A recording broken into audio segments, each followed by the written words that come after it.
অনেক কতদিন বাকি আমি জানিলাম না গো, মরণের কতদিন বাকি আমরার, মরণের কতদিন বাকি আমি জানিলাম না গো, মরণের কতদিন বাকি আমরার, মরণের কতদিন বাকি আমি বুঝিলাম না গো, মরণের কতদিন বাকি।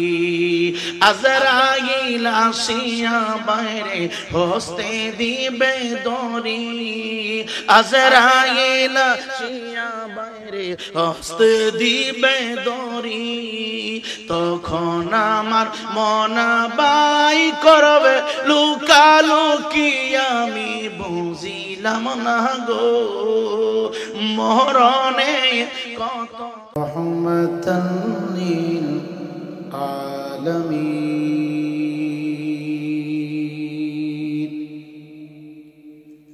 আউযু বিল্লাহি মিনাশ শাইতানির রাজীম। ইয়া আইয়ুহাল্লাযীনা আমানু কু আনফুসাকুম ওয়া আহলিকুম নারা।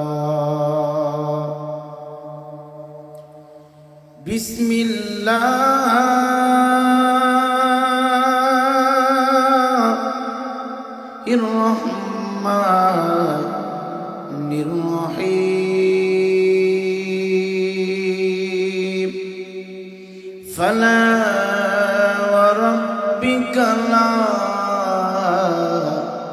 ইউমিনুনা হাত্তা ইউহাক্কিমুকা ফীমা শাজারা বাইনাহুম সুম্মা লা ইয়াজিদু ফী আনফুসিহিম হারাজাম মিম্মা কাদাইতা ওয়া ইউসাল্লিমু তাসলিমা। আল্লাহুম্মা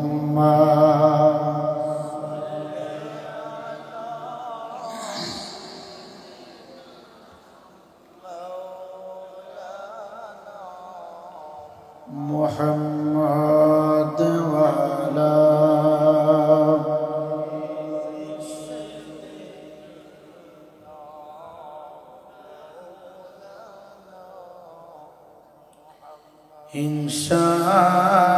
ইনশাআল্লাহ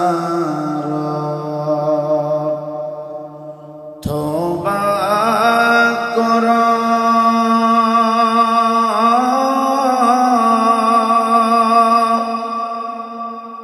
ভয় করো ভাই মরণে, এক সেকেন্ডে নাই ভরসা তোমার আমার জীবনের। আল্লাহুম্মা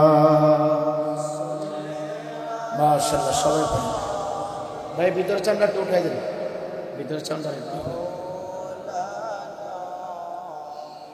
মুহাম্মাদ ওয়া আলা আলিহি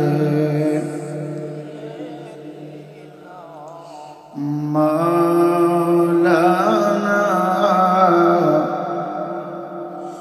সময় যখন ফুরাইবে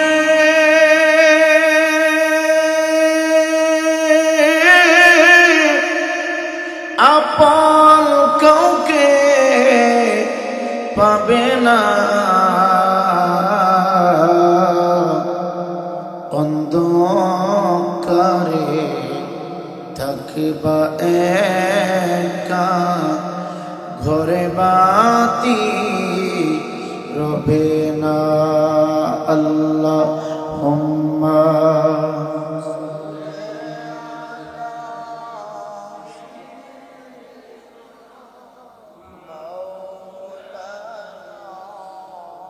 محمد وعلى آل سيدنا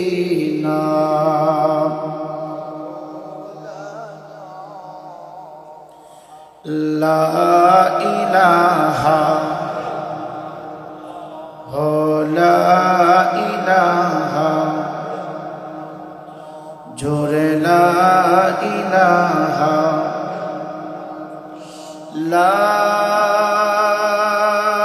إله إلا الله محمد رسول الله صلوا على الحبيب অবশ্যই দত্তকার ঐতিহ্যবাহী আহরন্দ শানের সালাত সুন্নি যুব সংগঠনের উদ্যোগে এলাকাবাসীদের সহযোগিতায় মুরব্বীদের পরামর্শ অনুযায়ী সকল কবরবাসীদের আত্মার মাগফিরাতের কামনায় আজকের এই অষ্টম বার্ষিক পবিত্র ইশারে সওয়াব সুন্নি মহাসম্মেলনের সম্মানিত সুযোগ্য সভাপতি অত্যন্ত শ্রদ্ধাভাজন প্রখ্যাত আলিম দ্বীন আল্লামা আশিক রসুল হযরত মাওলানা আব্দুল কাইয়ুম শাহপুরী সাহেব অবস্থিত রয়েছেন উজানি শাহ গাউসিয়া দরবার শরীফের বর্তমান বুদ্ধিনীশীল পীর আমার অত্যন্ত মহব্বতের ভাই পীরে তরিকত আল্লামা শাহ মোহাম্মদ আল আমিন হাবিবি আল কাদরি সাহেব। এতক্ষণ পর্যন্ত তিনি কোরআন ও হাদিস থেকে কথা বলেছেন। উদীয়মান তরুণ আলেম হযরতুল্লাহ হযরত মাওলানা এস.এম. ইয়াসিন আহমেদ আল ওয়াইসি সাহেব কথা বলেছেন। হযরত মাওলানা হাফেজ মুফতি সাবেক হোসেন সাহেব, হযরত মাওলানা মাহমুদুল হাসান রহমানী সাহেব, হযরত মাওলানা আব্দুল আওয়াল হাবিবি আল কাদরি সাহেব, হযরত মাওলানা আমিরুল হক আল আমিন সাহেব সহ আমন্ত্রিত মেহমানবৃন্দ, মেহমানে আলা, আজকের মাহফিলে উপস্থিত হচ্ছেন দূর দূরান্ত থেকে আগত আল্লাহ তাআলার আশিকিন, জাকিরিন, শাকিরিন, মুহিব্বিন, দিনদার, ইমানদার, নবী প্রেমিক, ওলি প্রেমিক, মুসল্লির কিরাম, সমবেশিমার যুবক ভাইরা, সকলের খেদমতে আমি অপরাধীর পক্ষ থেকে আবারও শান্তির বাণী দিচ্ছি। আসসালামু আলাইকুম ওয়া রাহমাতুল্লাহ। বাবাজি, রাস্তাঘাটে, দোকানপাটে, চা হোস্টেলে, বাড়িঘরের আঙ্গিনায় আমরা যারা মাইকের আওয়াজ শুনতেছি সকলকে অনুরোধ করে বলবো, এই মাহফিল 11 মাসের ফসল। 11 মাস পর পর আপনাদের এই আহরন্দ শানের সালাতের উদ্দেশ্যে মাহফিল হয়। তো রাস্তাঘাট, দোকানপাট, চা হোস্টেল যদি বেঁচে থাকি, আগামীকালকেও সময় ব্যয় করার সুযোগ আমাদের হবে। এমনও হতে পারে আজকের এই শানের সালাতের ওয়াজ মাহফিল কারো কারো জন্য জিন্দেগির শেষ মাহফিল হয়ে যেতে পারে। এজন্য সকলকে বিনয় সহিত বলছি, আপনারা বাহিরে, রাস্তাঘাটে, দোকানপাটে, চা হোটেলে সময় নষ্ট না করে দ্রুত উলামায়ে কেরামের মজলিস, নেকির বাগানে চলে আসুন।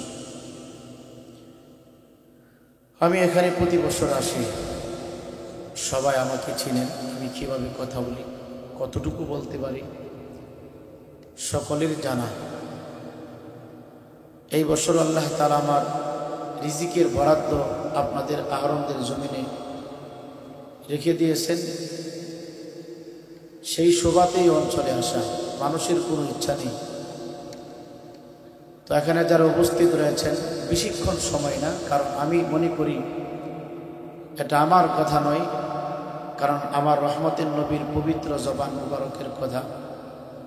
সারা রাত কেউ যদি নফলে ইবাদত করে, সারা রাত্রের নফলে ইবাদতের সওয়াব আর ফজরের সালাতের একটা সেজদার মর্যাদা মুনিবের দরবারে সারা রাত্রে চাইতে বেশি হয়ে যাবে। চিল্লা বলি সুবহানাল্লাহ। এর জন্য আমরা ওয়াজ শুনব কম, আমল করব বেশি। ওয়াজ শুনব কম, নিজেকে পরিবর্তন করব। ওয়াজ হয়ে গেছে আমাদের জন্য একটা পেশা, আর কিছু কিছু মানুষের জন্য হয়ে গেছে এটা নেশা। আসলে প্রকৃতপক্ষে আপনাদের অত্র অঞ্চলে যারা আছেন, অত্র অঞ্চলের জামে মসজিদ বলেন, দরবার শরীফ বলেন, সবাই প্রবীণ আলেম, প্রখ্যাত আলেম। তাদের কথাগুলো শুনলে আলহামদুলিল্লাহ যথেষ্ট। তারপরে বাৎসরিকভাবে আমাদেরকে মহব্বত করেন, আমরা কিছু কথা বলে যাই। আমি বিনয়ের সহিত বলছি, আপনারা সবাই ভিতরে চলে আসুন। আমি কালামে হাকিম থেকে ছোট্ট করে একটা আয়াতি কালিমা তেলাওয়াত করেছি। আমি প্রতি বছরে কিছু না কিছু কথা কবর সম্পর্কে বলে থাকি। এই বছরে নেতলা বলেছেন, হুজুর কবরের আলোচনা যতই শুনি তৃপ্তি তো আর মিটে না, আপনি কবর নিয়ে কিছু কথা বলবেন। কিছু কথা বলবো, আবার চেষ্টা করব এটার ভিতরে নতুন কিছু কথা বলার জন্যে। আল্লাহ যেন আমার জবানে বরকত দান করেন, জোরে বলি আমিন। সকলে মহব্বতের আওয়াজে, কণ্ঠের আওয়াজ উঁচু করে আমরা সবাই একটু উঁচু কণ্ঠে দুরূদ শরীফ পড়ি। আল্লাহুম্মা সাল্লি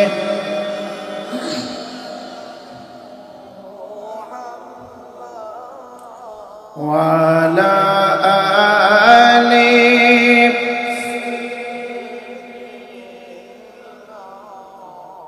সকলে মহব্বতে বলুন আল্লাহুম্মা।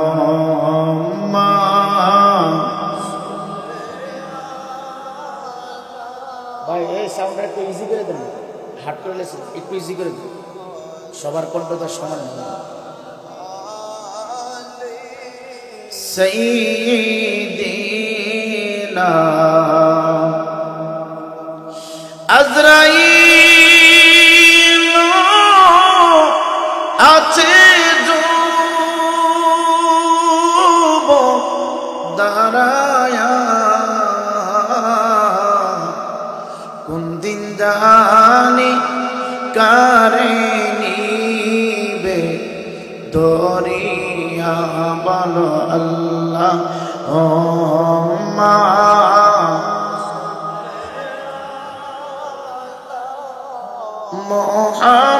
মুহাম্মদ ওয়ালা সাইয়্যিদিনা। সাথী নাই রে বাতি নাই রে, যে দেশে একা একা থাকবা তুমি, সেই দেশে বলো আল্লাহুম্মা।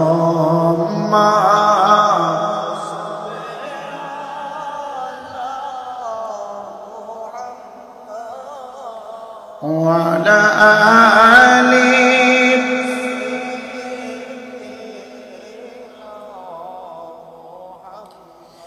ইমানদার মুসলমান যুবক, দাও তোমার পা দুইটা গায়ে দাও রে যুবক। আমি আমির হোসেন রায়পুরি সময় যদি পাইতাম, পত্র অঞ্চলের ভিতরে যত ফ্যামিলি আছে আব্বা, প্রত্যেকটা ফ্যামিলির দরজার সামনে দাঁড়াইয়া সকল মানুষের হাত পা ধরে বলতাম, বাবা আজকে অন্তত পক্ষে রাস্তাঘাটে দোকানপাটে চা হোস্টেলে দাঁড়াইয়া তুমি সময় নষ্ট করবা না। কেন রে বাবা কেন? মানুষ যদি অসুস্থ হয়ে যায়, তাকে সুস্থ করার জন্য তাকে হাসপাতালে ভর্তি করানো হয়। এ যুবক ভাই, ডাক্তার যখন চিকিৎসা শুরু করা দেয়, ডাক্তাররা যখন ভালো চিকিৎসা করে আস্তে আস্তে অসুস্থ রোগীটা সুস্থ হয়ে যায়। এমনই রে বাবা, আমি আমির হোসেন রায়পুরি সহ অত্র অঞ্চলের জমিনে যত বান্দা বান্দি বসবাস করে, কেউ বলতে পারবে না আমার আপনার আমলনামার ভিতরে কোনো অপরাধ নাই। আমরা মানুষ হিসাবে সবাই গুনার সাথে যুক্ত, প্রত্যেকটা মানুষ গুনার সাথে যুক্ত রে বাবা। কেউ বলতে পারবে না কোনো অন্যায় করে নাই, কেউ বলতে পারবে না কোনো পাপ কাজের ভিতরে যুক্ত হয় নাই। হয়তো কিছু কম আর বেশি আমি আমির হোসেন রায়পুরি হয়তো অন্যায় বেশি করে ফেলেছি, আপনার আমলনামায় হয়তো অন্যায়গুলো কম। ইমানদার মুসলমান বাবারা, রোগীর চিকিৎসা চালাইলে যেমন রোগী আস্তে আস্তে করে সুস্থ হয়ে যায়, বান্দা যখন অপরাধগুলো নিয়ে নেক কাজ করার জন্য রানা হয়ে যায় গো, বান্দা যতটা কদম কদম সামনের দিকে বাড়াবেন বাবা। আপনি হাট বাজারের দিকে যাচ্ছেন, কোনো সওয়াব হবে না। আপনি স্টেশনের দিকে যাচ্ছেন, কোনো সওয়াব হবে না। আপনি কৃষিকাজ করার জন্য যাচ্ছেন, সওয়াব হবে না। আমার নবী, আপনার নবী, হায়াতুন নবী, জিন্দা নবী বলে, উম্মত রে, যে কোনো নেক কাজ করার জন্য তুমি যদি নিয়তটা প্রথমে করে ফেলো, করতে হবে না, নিয়তটা করে তুমি করতে গিয়ে বাহির হয়ে গেলা, আল্লাহর কসম করে বলে যতটা কদম সামনের দিকে আপনি পা রাখবেন রে বাবা, প্রত্যেকটা কদমে কদমে ফেরেশতারা আমলনামা থেকে একটি করে অপরাধ কেটে দিয়ে ওই বান্দার আমলনামার ভিতরে ফেরেশতারা 10টি করে নেক বসায়া দেয়। এ যুবক ভাই, যতক্ষণ পর্যন্ত মাহফিলে বলবে, যতটুকু সময় মাহফিলের ভিতরে দিবেন, সুবহানাল্লাহ বলেন বা নাই বলেন, আল্লাহু আকবার বলেন বা নাই বলেন, দুরূদ শরীফ পড়েন বা নাই পড়েন বাবা, উলামায়ে কেরামের সামনে এই সামিনার নিচে যতক্ষণ বসে থাকবেন রে বাবা, ডান কান্দের ফেরেশতা আপনার আমলনামার ভিতরে নেক লিখতেই থাকবে, নেক লিখতেই থাকবে। এই জন্য অনুরোধ কইরা বলি, রাস্তাঘাটে, দোকানপাটে, চা হোস্টেলে এখনো যারা আছেন বাবা, মৃত্যু হয়ে গেলে সমস্ত আমল করার দরজা বন্ধ হয়ে যাবে। মৃত্যু যেদিন হয়ে যাবে, বাহাদুরি বন্ধ হয়ে যাবে। মরণ যেদিন হয়ে যাবে, চা হোস্টেল চালানো বন্ধ হয়ে যাবে। মানুষের ব্যস্ততা ততদিন পর্যন্ত শেষ হবে না বাবা, যতদিন পর্যন্ত ভিতর থেকে কথা বাগের হয়, যতদিন পর্যন্ত ভিতরে রুহ আছে। রুহ চলে গেলে ব্যবসা বাণিজ্যর ব্যস্ততা শেষ, রুহ চলে গেলে রং তামাশা শেষ, রুহ চলে বলে বক্তাগিরি শেষ, রুহ চলে গেলে আনন্দ উল্লাস শেষ। রুহ চলে যাওয়ার পরে নেক করার দরজা আপনার জন্য বন্ধ হয়ে যাবে। এই জন্য অনুরোধ কইরা বলে, আজকের এই মাহফিল জিন্দেগীর শেষ মাহফিল মনে করিয়া 8 বছর পর্যন্ত মাহফিলটা চলমান। 8 বছর পূর্বে যারা মাহফিলে অর্থ দিয়েছে, 8 বছর পূর্বে যারা মাহফিলে সময় দিয়েছে, 8 বছর পূর্বে মাহফিল করার জন্য যারা সহযোগিতা করেছে, একটু ডানে বামে তাকা দেখেন, অনেকগুলো মানুষ দুনিয়াতে নেই। তারা এমন একটা জায়গার ভিতরে লুকাইছে, যেই জায়গার ভিতরে চলে গেলে আর কোনোদিন ফিরে আসা যায় না। একটু আওয়াজ দেব, ওই জায়গার নাম কি? জোরে বলেন না, নাম কি? এ যুবক ভাই, মাহফিল শেষ হয়ে দিতে পারে, জানি না আহরণ কোন আব্বুর জন্য, জানি কোন বাজারের কোন মার্কেটে সাদা মার্কিন হাজির হয়ে গেছে, কার জন্য জানি না বাবা। আতরদানি উপস্থিত হয়ে গেছে, কার জন্য জানি কোন কবরস্থানের মাটিগুলো লাফালাফি শুরু করে দিয়েছে। এ যুবক ভাই, যুবক ভাই, মাহফিলটাকে জিন্দেগীর শেষ মাহফিল মনে করি আখিরাতের সঞ্চয়ের উদ্দেশ্যে উলামায়ে কেরামের মজলিসে বসে যাও। আমি আমির হোসেন রায়পুরি ভাবতেছি, আমি বড় বক্তা হয়েছি, আমি অনেক দামি হয়ে গেছি। খতিব সাহেব হুজুর ভাবতেছে উনি বড় খতিব সাহেব হয়েছে, মনের ভিতরে ফখর ঢুকে গেছে, আমি মুফতি হয়েছি, মুহাদ্দিস হয়েছি, বড় খতিব সাহেব হয়েছি, আমি অনেক দামি হয়ে গেছি। আল আমিন হাবিব ভাই হয়তো মনে মনে চিন্তা করতে পারি আমি অনেক বড় পীরে কামিল হয়ে গেছি। শাহপুরী হুজুর মনে মনে কল্পনা করতে পারে আমি অনেক বিজ্ঞ আলেম হয়েছি। এ যুবক ভাই, যুবক ভাই, নিজে নিজে বাবা, নিজে নিজে চিন্তা করা লাগো। আল্লাহ যার আমলগুলো কবুল করেন, আল্লাহ যার ইবাদতগুলো কবুল করেন, আল্লাহ যার সাজদাগুলো কবুল করেন, ইমানদার মুসলমান বাবারা, দুনিয়ায় থাকতে টাকার সম্মান, দুনিয়ায় থাকা অবস্থায় অর্থের সম্মান, দুনিয়ায় থাকা অবস্থায় বাহাদুরের সম্মান। আমি আমির হোসেন রায়পুরি খেয়াল করে দেখেছি, এই দুনিয়ার জমিনে যার যত বেশি অর্থ আছে মানুষ তাকে তত বেশি সম্মান করে। আপনার যদি ব্রাহ্মণবাড়িয়া শহরের ভিতরে 2-3টা বিল্ডিং থাকে, আপনি আহরণ ঢোকার আগে আপনার অনেকগুলো সালামের আয়োজন হয়ে যাবে, খাবারের ব্যবস্থা হয়ে যাবে, ভালো মন্দ জিজ্ঞাসা করার সুযোগ আপনি পাবেন। এ যুবক ভাই, যার অর্থ স্বার্থ ভালো, তার সম্মান ভালো। যার কয়েকটা বাড়ির মালিক ওই লোকটা সম্মানী, গাড়ির মালিক, অনেক অনেক কোটি কোটি টাকার মালিক, সম্মান মানুষ করি। এ যুবক ভাই, সম্মান চিরস্থায়ী না, এই সম্মানটা হলো ক্ষণস্থায়ী। আর মৃত্যুর পরে অর্থের কোনো সম্মান থাকবে না, মৃত্যুর পরে টাকার কোনো সম্মান থাকবে না, মৃত্যুর পরে রে বাবা ওই মানুষটা দামি হবে। আল্লাহ রাব্বুল আলামিন বলেন, ইল্লাল্লাযীনা আমানু ওয়া আমিলুস সালিহাতি উলাইকা হুম খায়রুল বারিয়া। চিৎকার দিয়ে আল্লাহু আকবার বলা যাবে না? আল্লাহ রাব্বুল আলামিন ওই মানুষগুলোকে দামি মানুষ বলেছে গো, ওই মানুষগুলোকে শ্রেষ্ঠ বলে আল্লাহ ঘোষণা দিয়েছে, যারা ঈমান আনার পরে ভালো আমল করেছে, নেক আমল করেছে। আমার আল্লাহর কুদরতি জবান দিয়া ওই মানুষগুলোকে আল্লাহ বলে উলাইকা হুম খায়রুল বারিয়া। ওই মানুষগুলো আমি আল্লাহর কাছে বড় সম্মানী, ওই মানুষগুলো আমি আল্লাহর কাছে বড় দামি মানুষ। ইমানদার মুসলমান বাবা, আর কত হেলাই হেলাই সময় পার করবা, আর কত রং তামাশা কইরা সময় পার করবা, জানি না রে বন্ধু। মৃত্যু জানি কোন দিন হয়ে যায়, মরণটা জানি কখন হয়ে যায়। বলবেন হুজুর কতদিন পরে হবে, কোন দিন হবে, কত বছর পরে হবে? বইলা যান। আমি আমির হোসেন রায়পুরে কেন রে, বিশ্বের কোনো আলেম আপনাকে ডকুমেন্ট দিতে পারবে না। হায় এতটুকু আমার আল্লাহ বলে দিলেন, আইনামা তাকুনু ইউদরিকুমুল মাউতু ওয়ালাউ কুনতুম ফি বুরুজিন মুশাইয়াদা। মরণের কোনো ওয়ারেন্টি নাই রে, মরণের কোনো গ্যারান্টি নাই। সময় যখন শেষ হয়ে যাবে গো, সিন্ধির ভিতরে বসা ব্রাহ্মণবাড়িয়া শহরের দিকে তুমি যাচ্ছ, তোমার হায়াত যদি শেষ হয়ে যায়, সিন্ধিটা উল্টে যাবে, দেখবা 4 জন মানুষ জীবিত আছে, 1 জন মানুষের মৃত্যু হয়ে গেছে। প্রশ্ন যদি করি হুজুর মানুষটা মরল কেন, আল্লাহ বলবে ওই মানুষের মৃত্যুটা আমি সিন্ধির ভিতরে রেখেছি।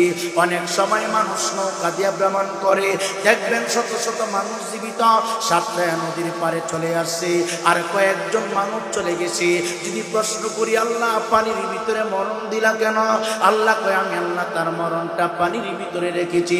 হে যুবক ভাই, হেলিকপ্টার চলে, উড়োজাহাজ চলে, যুবক বাইরে দেখবেন অনেক মানুষ জীবিত, অনেক মানুষ মৃত্যু হয়ে গেছে।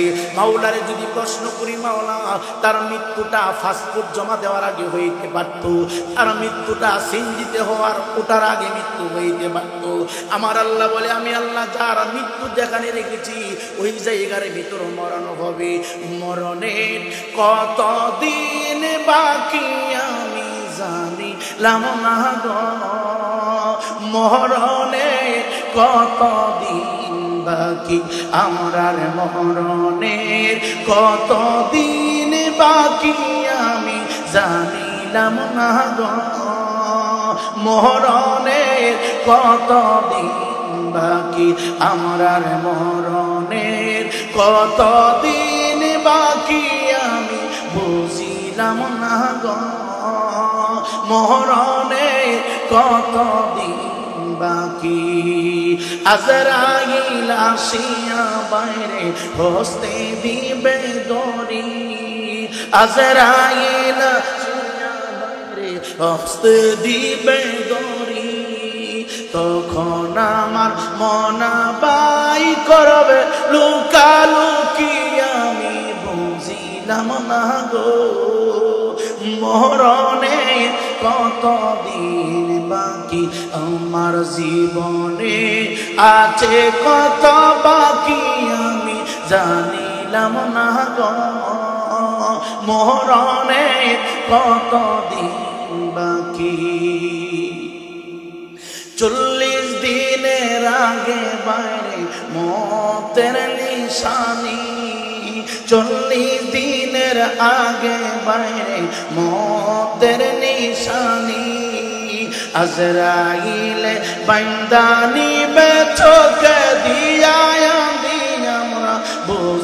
জানিলাম না গো মরণের কতদিন বাকি আমার মরণের কতদিন বাকি আমি জানিলাম না গো মরণের কতদিন বাকি হায়াত হইল হাতে বাইরে মত হইল পায়ে হায়াত হইল হাতে বাইরে মত হইল পায়ে যেখানে যার মরণ লেখা সেখানে সে যাবে আমরা জানিলাম না গো মরণে কতদিন বাকি আমার মরণে কতদিন বাকি আমি জানিলাম না গো মরণে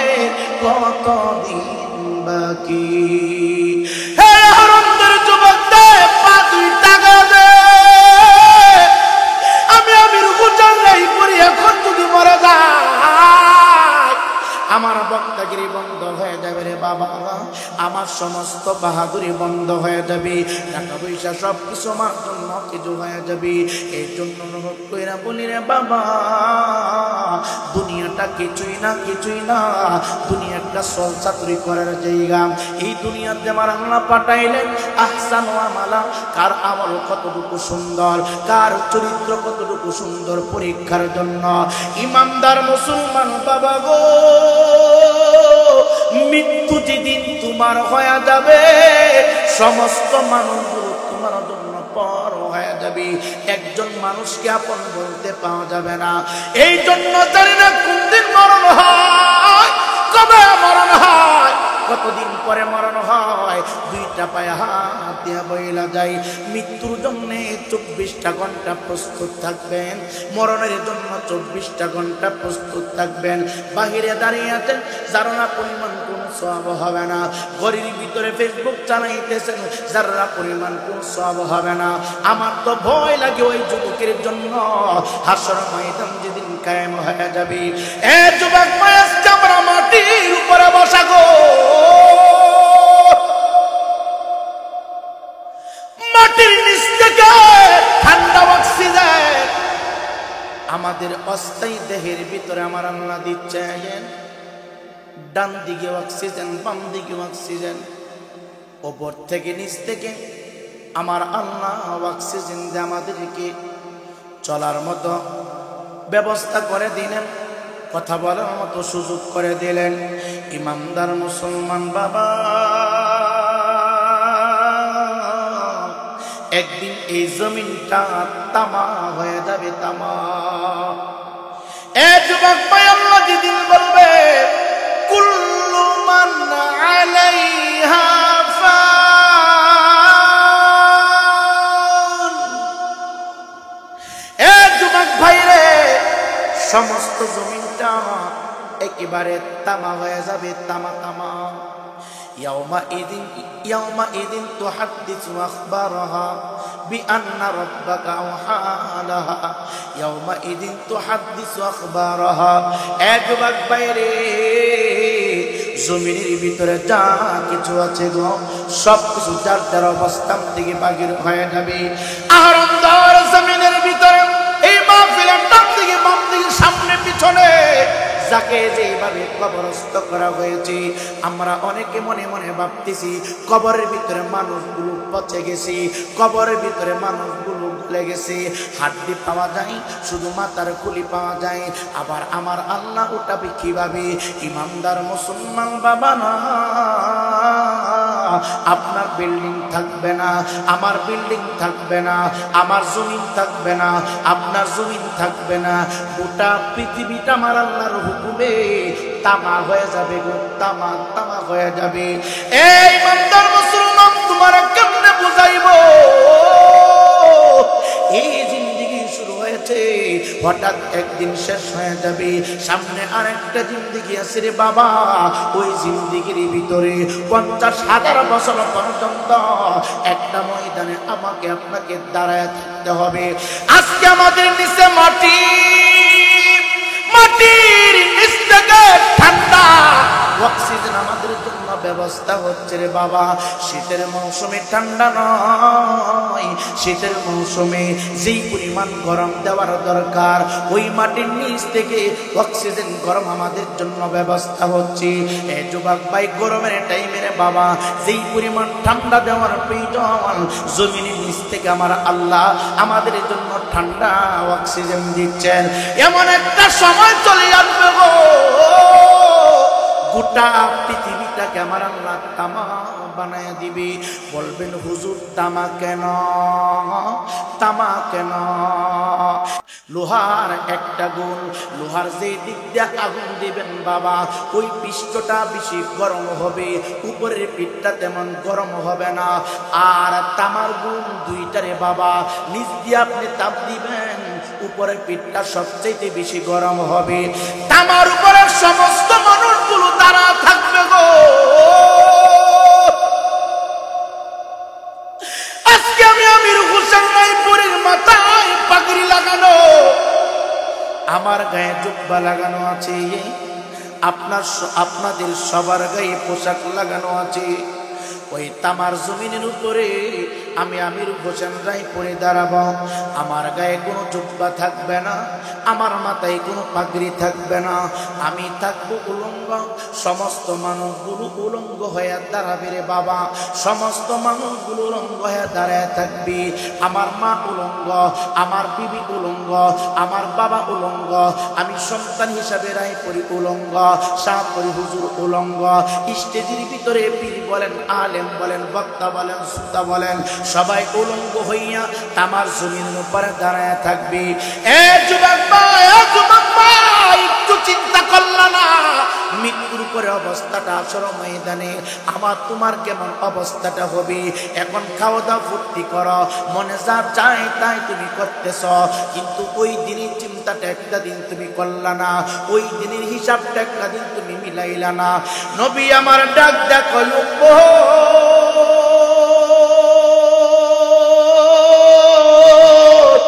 উম্মত রে, বর্তমান সময়ে অনেক দূর থেকে, কত দূর একটু হিসাবটা শুনে যান, 9,30,00,000 মাইল দূর থেকে সূর্য আমাদেরকে আলো দিতেছে।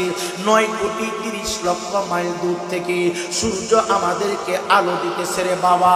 9,30,00,000 মাইল দূরের সূর্য যখন চাপ মারে রে বাবা, চৈত্র মাসে গরমের জন্য ঘরের ভিতরে থাকা যায় না, জমিন গরম হয়ে যায়, আমার বিল্ডিং গরম হয়ে যায়, আপনার ঘর গরম হয়ে যায়। ডান দিকে গরম আবহাওয়া, বাম দিকে গরম আবহাওয়া, সামনে গরম আবহাওয়া, পিছনে গরম আবহাওয়া, চতুর্দিক থেকে শুধু গরম আর গরম, কোনো কিছুই ভালো লাগে না। এ যুবক ভাই, একটা দিন তুমি চিন্তা করলা না, এখন দিক 9,30,00,000 মাইল দূর থেকে রে বাবা সূর্য আমাদেরকে আলো দিতেছে। এত পাওয়ার না, মাত্র একটা ছিদ্র দিয়ে আলো দিতেছে। ওই ছিদ্রটার মাঝখানে 70টা পর্দা লাগানো আছে। ওই পর্দার ফাঁক দিয়া সামান্য আলো যখন আমাদেরকে তাপ মারে রে বাবা, চতুর্মাসে দেখবেন জমিনটা শুকায়া যায়, মানুষগুলো একটা হাহাকারের ভিতরে পড়ে যায়, কোনো দিকে গেলে শান্তি পাওয়া যায় না। একটা দিন তুমি চিন্তা করলে না, 9,30,00,000 মাইল দূরের সূর্য আম্মা যারা এসে ডাক দেখো জগতের মানুষ, এত দূরের সূর্যটা একটা মেসের কাটি যতটুকু লম্বা, তার চাই তার কাছাকাছি সূর্যটা চলে আসবে রে আব্বা। একটা মেসের কাটি যতটুকু লম্বা, তার চাইতে এত দূরের সূর্যটা এত কাছাকাছি চলে আসবে। এখন চিন্তা করেন মানুষের অবস্থাটা কেমন হবে, মানুষ ওই সময় কি করবে রে বাবা? গায়ের ভিতরে পোশাক আছে না নাই, কারো কোনো চিন্তাই থাকবে না, টেনশন থাকবে না রে বাবা। ইমানদার মুসলমান বাবা গো, ও আহরমদের যুবক, ও আমার বিদ্যা বাবা, একটা দিন ওই দিনের কথা তুমি চিন্তা করলা না? সূর্য যখন তাপ মারবে রে আব্বা,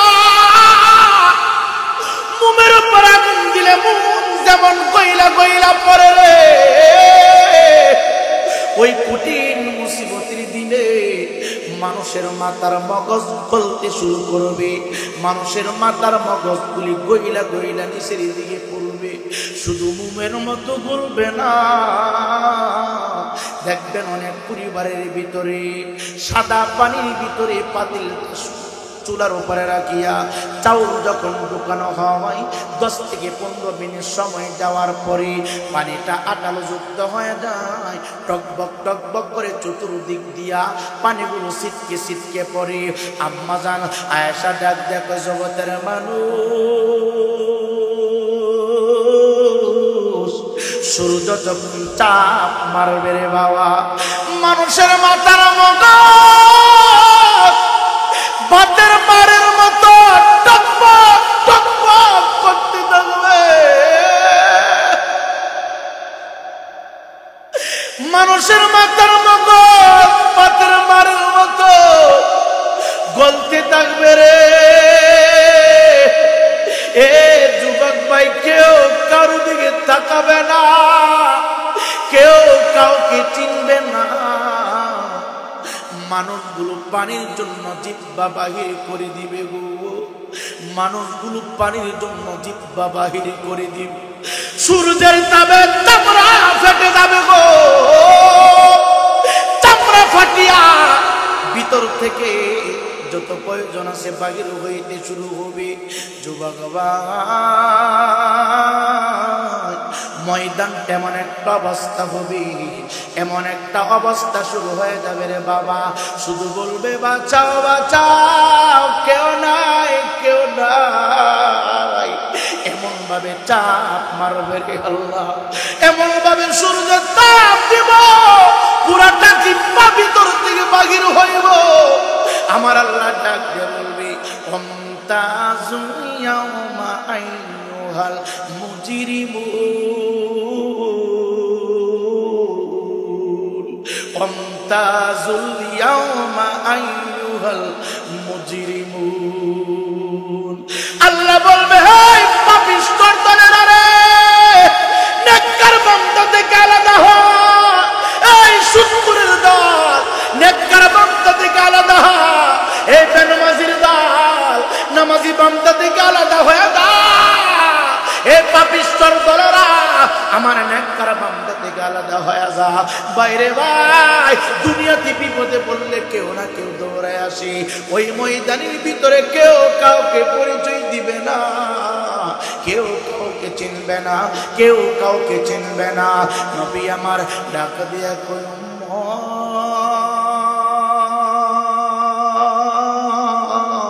উম্মত তোমরা শোনা, আল্লাহ বলবে পাপিষ্ঠ বান্দারা আলাদা হয়ে যাও। আরেকটা ঘোষণা শুরু হয়ে যাবে, আমি আমির ঘোষণাই করি বলি না রে, আমার নবীর হাদিস থেকে বলছি। আমার নবী বলে, আউয়ালু মা ইউহাসাবু বিহিল আবদু ইয়াউমাল কিয়ামাতিস সালাহ। আমার আল্লাহ ঘোষণাটা দেওয়ার পরে রে, সমস্ত বান্দা বান্দির কাছ থেকে আমার আল্লাহ সর্বপ্রথম 5 ওয়াক্ত নামাজের হিসাব নেবে। আহরণ ধরনের যুবক ভাই, গতকালকে ফজরের নামাজ পড়েন নাই, আহরণদের মুরব্বী বাবা, গতকালকে জোহরের নামাজ পড়েন নাই, আসরের নামাজ পড়েন নাই, মাগরিবের নামাজ পড়েন নাই, এশার নামাজ পড়েন নাই, আজকে ফজর পড়েন নাই, জোহর পড়েন নাই, আসর পড়েন নাই, মাগরিব পড়েন নাই। এশার নামাজ না পড়া মাহফিল শোনার জন্য পাগল হয়ে গেছেন। এশার নামাজ পড়লেন না, আপনার বিরুদ্ধে কিন্তু ফেরেশতা মামলা দায়ের করেছে। মাগরিবের নামাজ পড়েন নাই, আপনার বিরুদ্ধে কিন্তু মামলা হয়ে গেছে।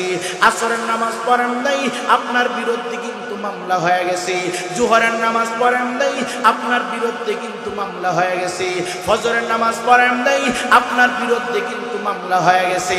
জানি আমার কথাগুলো আপনার কাছে ভালো লাগবে না, আজকে আমি আমির ঘোষণাই করি আপনার আপন, শাহপুরি আপনার আপন, বিশ্বাব আপনার আপন, আপনার মা আপনার কাছে আপন, আপনার বাবা আপনার কাছে আপন। কিন্তু হাসর ময়দানে শাহপুরি হুজুর আপনার চেহারা দিকে চেহারাটা ঘুরায় ফেলবে, আমার মা আমার দিকে আমি চেহারাটা ঘুরায় ফেলবো, আমার বাবার চেহারা দিকে আমি চেহারা ঘুরায় ফেলবো। ওই দিন মুসিবতের দিনে কেউ কাউকে চিনবে না গো, কেউ কাউকে পরিচয় দিবে না। নবী মুস্তাফা বলে আউয়াল মা ইউহাসাবু বিহিল আবদু ইয়াউমাল কিয়ামাতিস সালাহ, আমার আল্লাহ সর্বপ্রথম প্রত্যেকটা বান্দা বান্দির কাছ থেকে গো 5 ওয়াক্ত নামাজের হিসাব আমার আল্লাহ আগে নেবে। চিৎকার দিয়ে কি সুবহানাল্লাহ বলা যাবে না?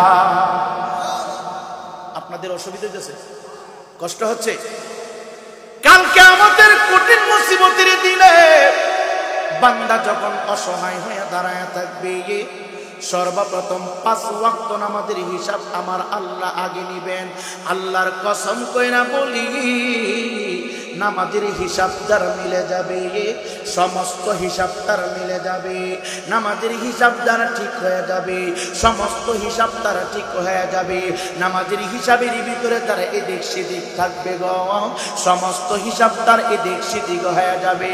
এই জন্য অনুরোধ কইরা বলি রে যুবক, মৃত্যু তো একদিন হয়ে যাবে, বেনমাজি অবস্থায় যেন তোমার আমার মরণ না হয়, নবীর সুন্নাত জবাই করা অবস্থা যেন মরণ না হয়।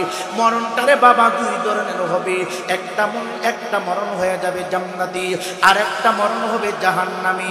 একটা মরণের পরে আমার আপনার কবরটাকে আমার আল্লাহ প্রশস্ত করে দিবে, আমার আপনার কবরটাকে আমার আল্লাহ ফুলের বাগান বানিয়ে দিবে, খুশবু দিয়া ভরপুর করে দিবে।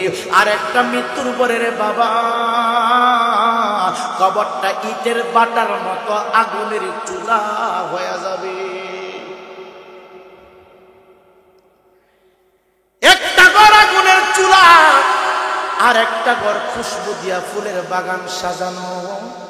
এখন চিন্তা করেন আগুনের ভিতরে আপনি থাকতে পারবেন কিনা?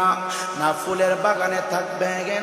আগুনের ভিতরে যারা যাবে রে বাবা, অনেকের দিলের ভিতরে বাদ্য বাজনা শুনতে মজা লাগে, অনেকের দিলের ভিতরে গান শুনতে মজা লাগে, অনেকের দিলের ভিতরে আযান শুনলে ভালো লাগে না, জিকির শুনলে ভালো লাগে না, কোরআনে কারীম তেলাওয়াত করলে শুনলে ভালো লাগে না, এ যুবক ভাই সেজদা করতে ভালো লাগে না। বুঝবেন রে বাবা, আত্মা নষ্ট হয়ে গেছে, দিল নষ্ট হয়ে গেছে। যেই দিলের ভিতরে আল্লাহর জিকির শুনলে মজা পায়, যেই দিলের ভিতরে আল্লাহর কোরআন শুনলে মজা পায়, যেই দিলের ভিতরে নবী কামলাওয়ালার দুরূদ শুনতে মজা পায়, যেই দিলের ভিতরে সেজদা করতে মজা পায়, বুঝবেন এই দিলটা হলো মুমিনদের দিল। আর যেই দিলের ভিতরে নাচানাচি মজা লাগে, যেই দিলের ভিতরে ওয়াজ মাহফিল ভালো লাগে না, যেই দিলের ভিতরে জিকির ভালো লাগে না, যেই দিলের ভিতরে আযান ভালো লাগে না, এই দিলটা হলো বেঈমানদের দিল, এই দিলটা হলো জাহান্নামীদের অন্তর্ভুক্ত দিল। এখন নিজে প্রশ্ন করেন, আপনি জান্নাতি হয়েন না জাহান্নামী হয়ে গেলেন? এ যুবক ভাই রে, আহরমদের জমিনে কোরআনের মেলা চলছে, অনেক যুবক ছেলেরা এখনো ফেসবুক নিয়ে ব্যস্ত, অনেক মুরব্বী বাবারা এখনো বাড়িতে শুয়ে আছে। শুই না যান, বুঝা যান, মাহফিলে সবাই আসতে পারে না, সবার টাকা দিয়ে মাহফিল হয় না। কিছু মানুষের টাকা দিয়ে দেখবেন বাজারে যাইয়া কেউ দুধ কিনে, আবার টাকা দিয়া কেউ মদ কিনে। দেখবেন বাজারে যায় অনেক যুবক ছেলেরা টাকা দিয়া বা ট্যাবলেট কিনে, আবার কিছু যুবক দুধ মালাই খায়। এ যুবক ভাই, কিছু মানুষের টাকা দিয়া বাউল গানের আসর হয়, কিছু মানুষের টাকা দিয়া নাট্যমঞ্চ হয়, আবার কিছু মানুষের টাকা দিয়া তাফসীরুল কোরআন মাহফিল হয়, উলামায়ে কেরামের আগমনের মাহফিল হয়। মানুষ কিন্তু এক টাকা, যেই ব্যক্তির টাকা দিয়া বাদ্য বাজনার ব্যবস্থা হলো, যেই মানুষের টাকা দিয়া ডিজে গানের ব্যবস্থা হলো, যেই মানুষের অর্থ দিয়া সিনেমার হলো, যেই মানুষের অর্থ দিয়া অন্যায় করার একটা সুযোগ করে দিল, ওই মানুষগুলা যখন মরবে তার মৃত্যুটা হবে ইন্না আতাদানা লিজ্জালিমিনা নার। এই যেই মানুষের অর্থ দিয়া ওয়াজ মাহফিল হয়েছে, যেই মানুষের অর্থ দিয়া মসজিদ মাদ্রাসা হয়, যেই মানুষের অর্থ দিয়া কোরআন তেলাওয়াতের ব্যবস্থা হয়, যেই মানুষের অর্থ দিয়া কোরআন প্রশিক্ষণের ব্যবস্থা হয়, যেই মানুষের অর্থ দিয়া জিকিরের মজমা হয়, ওই মানুষের মৃত্যুটা হবে ইন্নাল্লাযীনা আমানু ওয়া আমিলুস সালিহাতি কানাত লাহুম জান্নাতুল ফিরদাউস। এ যুবক ভাই, দুনিয়া থেকে তোমাকে বাছাই করতে হবে তুমি জাহান্নামে যাইবা নাকি জান্নাতে যাইবা। বাজারে গেলে পণ্য কেন সবকিছু যাচাই করে কিনো, কিন্তু দুনিয়াতে চলাফেরা করবা তুমি যদি বেঈমানের সাথে চলতে পারবা, তুমি যদি ইমানদারের সাথে চলতে পারবা। আমি আপনাদেরকে বইলা যাই, আল্লাহ বলছি ইয়া আইয়ুহাল্লাযীনা আমানুত্তাকুল্লাহ ওয়া কুনু মা'আস সাদিকিন, হে আমার ইমানদার বান্দারা আমি আল্লাহকে তোমরা ভয় করো, সত্যবাদীদের সাথে চলো, ভালো মানুষের সাথে চলো, ইমানদারের সাথে চলো, সালিহিন মুত্তাকিন বান্দাদের সাথে চলো। এই জন্য অনুরোধ কইরা বলে রাখবো, বাদ্যবাজ নাচতে আস্তে ছেড়ে দাও, ফেসবুক ছেড়ে দাও, রং তামাশা ছেড়ে দাও। মৃত্যুর জন্য তুমি প্রস্তুত হয়ে যাও, মৃত্যুটা যেই কোনো মুহূর্তে হয়ে যেতে পারে। কবর খনন তোমার জন্য যেই কোনো মুহূর্তে হয়ে যেতে পারে। এখন মরণ হতে পারে, আগামীকালকে হতে পারে, 2 ঘন্টা পরে হতে পারে, 3 ঘন্টা পরে হতে পারে, আবার 1 বছর পরে হতে পারে। মৃত্যু হয়ে যাবে চিরসত্য, মরণ থেকে কেউ রক্ষা পাইবা না, মৃত্যু থেকে কেউ পালাইতে পারবা না, মরণ থেকে কেউ বাঁচতে পারবা না। ইমানদার মুসলমান বাবারা, তুমি যদি নেক আমল করতে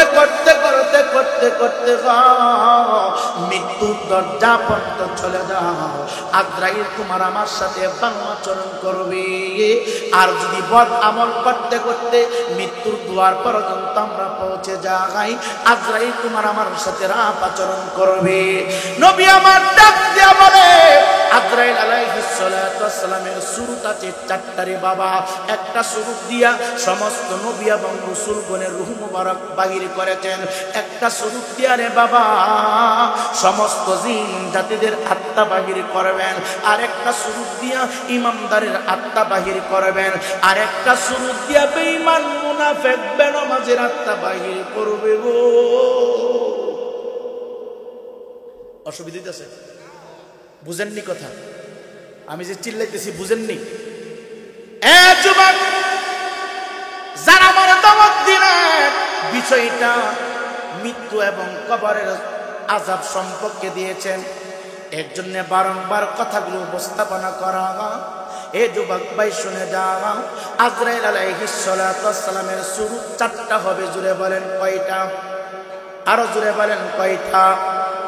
একটা শুরু দিয়ে সমস্ত নবী এবং রাসূলগণের রূহ মুবারক বাহির করে, আর একটা শুরু দিয়া জিন জাতিদের আত্মা বাহির করে, আর একটা শুরু দিয়া ইমানদারের রূহ বাহির করে, আর একটা শুরু দিয়া বেঈমান বেনামাজি মুনাফিকের আত্মা বাহির করে। এখন চিন্তা করেন আপনি কোন দলের অন্তর্ভুক্ত হয়েছেন? আপনি কি বেঈমান মুনাফিক নাকি ইমানদার? যদি ইমানদার হয়ে থাকেন আজরে আপনার সাথে ভালো আচরণ করবে, আর যদি বেঈমান হয়ে থাকেন একটু শুনে যান আজরাইল আপনার সাথে কি করবে রে বাবা। এ যুবক ভাই, বেনামাজির সময় যখন শেষ হয়ে যাবে রে, কেউ তো বলতে পারে না কোন দিন মরণ হবে। মৃত্যুর 40 দিন পূর্বে ভিতরে একটা জাগরণ শুরু হয়ে যায়, আমি আর দুনিয়াতে মনে হয় থাকবো না। দেখবেন রাস্তা দিয়া চলে, যাকে পাই তার কাছে ক্ষমা চাই, যাকে পাই তার কাছে দোয়া চাই, যাকে পাই তার কাছে কান্না করে দোয়া চাই। আমি মনে হয় পারবো না, আমার ভিতরে দিওয়া শান্তি লাগে, আমার ভিতরটা জানি কেমন কেমন করে।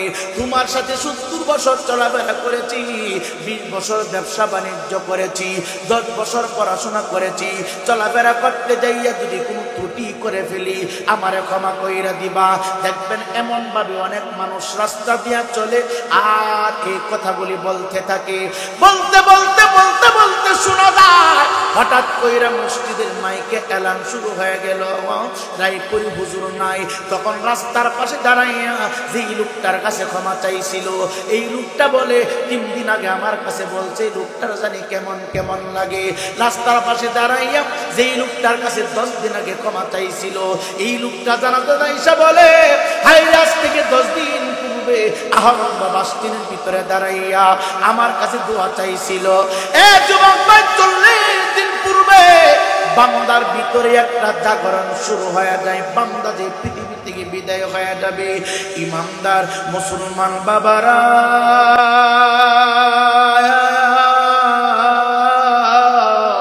আমার নবী আপনার নবী হায়াতুন নবী জিন্দা নবী বলে, উম্মতরে বেনমাজি বেঈমান মুনাফিক আর হায়াত যখন শেষ হয়ে যায়, আজরাইল এমন একটা কঠিন স্বরূপ ধারণ করে দুনিয়ার জমিনে আগমন করে। এক হাতে তাকে জান্নাত, আরেক হাতের ভিতরে থাকে জাহান্নাম। এই যুবক ভাইরে, মাথা থাকে আসমানে ঠেকানো, পা দুইটা থাকবে জমিনের উপরে, একটা অঙ্গ থাকবে সৃষ্টির শুরুতে, আর একটা অঙ্গ থাকবে সৃষ্টির শেষ প্রান্তে। রে বাবা, মুনাফিকের সামনে বেনামাজির সামনে যখন আজরাইল আলাইহিস সালাতু ওয়াস সালাম হাজির হয়ে যাবে গো, জানেননি কি একটা অবস্থা হবে? কুরআন বলে, হাদিস বলে, যুবক কুরআনটা রিসার্চ করে পাইলাম রে বাবা, হাদিস শরীফে পাইলাম। আমার আল্লাহ কয়, আমি প্রত্যেকটা বান্দার দেহের ভিতরে 360টা জোড়া দিয়ে আমি বান্দারে বানাইছি। মাথার মস্তিষ্ক থেকে শুরু করে পায়ের বৃদ্ধাঙ্গুল পর্যন্ত আপনি গণনা করবেন, প্রত্যেকটা মানুষের বডির ভিতরে 360টা জোড়া আছে। আমার দেহের ভিতরে 360টা জোড়া, আপনার দেহের ভিতরে 360টা জোড়া। এ যুবক ভাই, প্রত্যেকটা বান্দা এবং বান্দির দেহের ভিতরে 360টা জোড়া লাগানো আছে। আজরাইল আলাইহিস সালাতু ওয়াস সালাম যখন সামনে হাজির হয়ে যায় গো, আজরাইলের ভয়ানক স্বরূপ দেখিয়া গায়ের সমস্ত জোড়াগুলি ঠাস ঠাস করে খুলে যায়। এই যুবক ভাই, ফ্যান্ডালটা অনেক সুন্দর করে সাজানো। দেখেন, ডান দিকে বাম দিকে সামনে পিছনে অনেকগুলো তার সেট করা হয়েছে, তার দিয়া বাতিগুলো লাগানো হয়েছে। যুবক ভাই, প্রত্যেকটা মানুষের দেহের ভিতরে রে বাবা রগ নামক তার আমার আল্লাহ ফিট করে দিয়েছে। আজরাইল আলাইহিস সালাতু ওয়াস সালামের চেহারা দেখার সাথে সাথে গায়ের সমস্ত রগগুলি ঠাস ঠাস করে ছিঁড়ে যায়। শুধু রগগুলি ছিঁড়ে না, দেহের ভিতরে যত ব্লাড আছে বাবা, ব্লাড গুলো পানি হয়ে যায়। তার চলার শক্তি বন্ধ, তার কথা বলার শক্তি বন্ধ। দেখবেন মৃত্যুর আগে মানুষগুলো একটা থাপ্পড় বুকে মারে, বারবার ডান দিকে বাম দিকে সামনে পিছনে তাকায় রে বাবা। কিসের জন্য জানে তাকায়? বাঁচতে চাই বাঁচাবে কে, ধরে রাখবে কে? পৃথিবীর কোন শক্তি তাকে আর ধরে রাখতে পারবে না। যুবক ভাইরা, যুবক ভাই, বান্দা যদি মুনাফিক হয়, বেনামাজি হয়, আমি আর তোমার আমার ভিতরে যদি গুনাহ বেশি থাকে গো, রুহটা সমস্ত দেহের ভিতরে দৌড়াদৌড়ি করতে শুরু করে, রুহটা সমস্ত দেহের ভিতরে দৌড়াদৌড়ি করতে শুরু করে, রুহটা বাহির হইতে চাই না। আজরাইল এমন একটা থাফা মাইরা ধরে রে বাবা, দেখবেন মৃত্যুর আগ মুহূর্ত সময় হাত পা গুলি ঠান্ডা হয়ে যায়। সন্তান বলে, আমার বাবার পা দিয়ে ঠান্ডা হয়ে গেছে, আমার মায়ের হাত দিয়ে ঠান্ডা হয়ে গেছে গো, আমার বাবার সিনা দিয়ে ঠান্ডা হয়ে গেছে। সরিষার তেল আর রসুন একত্রিত করিয়া গরম করে হাত পার ভিতরে তারা গসতে থাকে। ওই সময় গসতে কি হবে রে? আজরাইল তারে গ্রেফতার করে ফেলেছে, আজরাইল তারে গ্রেফতার করে ফেলেছে। আগুনের ভিতরে দিলেও আর ঠিক করা যাবে না। যুবক আজরাইল তৈরা তারে মারে, থাপা মারে রে। থাপাটা দেওয়ার সাথে সাথে সমস্ত গায়ের রগগুলি একবারে এমন এলোমেলো হয়ে যায়, হাড্ডিগুলো ভেঙে চুরমার হয়ে যায়, রুহটা বাহির কইরা নিয়ে যায় রে, নিয়ে যায়। দেখবেন অনেক মানুষের মরণের সময় জিহ্বাটা বাহির কইরা ফেলে, অনেক মানুষের মৃত্যুর সময় নাকের মুখ দিয়া ব্লাড বাহির হয়, অনেক মানুষের মরণের সময় পায়খানা পেশাব করে ফেলে। যুবক চিন্তা করলাম না রে, একটা বয়স্ক মানুষ কতটুকু চাপ দেওয়ার পরে তার ব্যবহৃত কাপড়ের মধ্যে পায়খানা পেশাব সে করেছে। এই চিন্তাটা একটা দিন করলাম না। ইমানদার মুসলমান বাবা, ও আহমদের বাবা, দে পা দুইটা গায়ে দে। এই মৃত্যুটা প্রত্যেকটা মানুষের সামনে আছে গো, প্রতিটা মানুষের সামনে মৃত্যু আছে রে বাবা। আম্মা জান আয়েশা সিদ্দিকা ডাক দেখো, ইয়া রাসূলুল্লাহ, ইয়া হাবিবাল্লাহ, মরণের সময় কষ্ট কেমন হইব আমি আয়েশা আপনার জবান থেকে একটু শুনতে চাই। আমার নবীর ডান হাত মুবারক দিয়া আম্মা জান আয়েশার বাম হাত মুবারক একটু চাপ দিয়া মাত্র ধরলেন। ধরার সাথে আম্মা জান একটা চিৎকার মারল, ইয়া রাসূলুল্লাহ, নবীজি আমি বুঝতে চাইলাম মরণের যন্ত্রণা কেমন হইব, আপনি তো আমার হাত মুবারকে চাপ দিয়ে ধরলেন। আমার তো মনে হয়েছে গোটা আসমানটা খুলিয়া আমার হাতের উপরে আপনি দিয়ে দিছেন। ইয়া রাসূলুল্লাহ, মাদি কষ্ট হচ্ছে গো নবীজি। আমার নবী আম্মা জানকে নিয়ে একটা খেজুর বাগানের ভিতরে ঢুকলেন। খেজুর বাগানের ভিতরে ঢুকিয়া নবীর হাত মুবারক দিয়া শক্ত একটা প্যারা খেজুর বাগানের ভিতরে আমার নবী বসায় দিলেন, খেজুর গাছের ভিতরে বসায় দিলেন রে বাবা। বসানোর পরে আমার নবী ডাক দিয়া কয়, আয়েশা দেখো গাছের ভিতর থেকে প্যারাকটা তুমি খুলতে পারো কিনা। আম্মা জান ডাক দেখায়, ব্রাহ্মণবাড়িয়া হরমদার মানুষ, আমার নবী ইশারা কইরা লোহার প্যারাকটা খেজুর গাছের ভিতরে ঢুকাইয়া দিল। আমি আয়েশা লোহার প্যারাকে হাতটা লাগাই না, আমার কাছে মনে হয়েছে আমি আয়েশা কেন, আমার মতো 100 আয়েশা যদি রে লোহার প্যারাগের মাথায় রশি লাগাইয়া টানতে শুরু করে ভিতর থেকে প্যারাকটা বাহির করা যাবে না।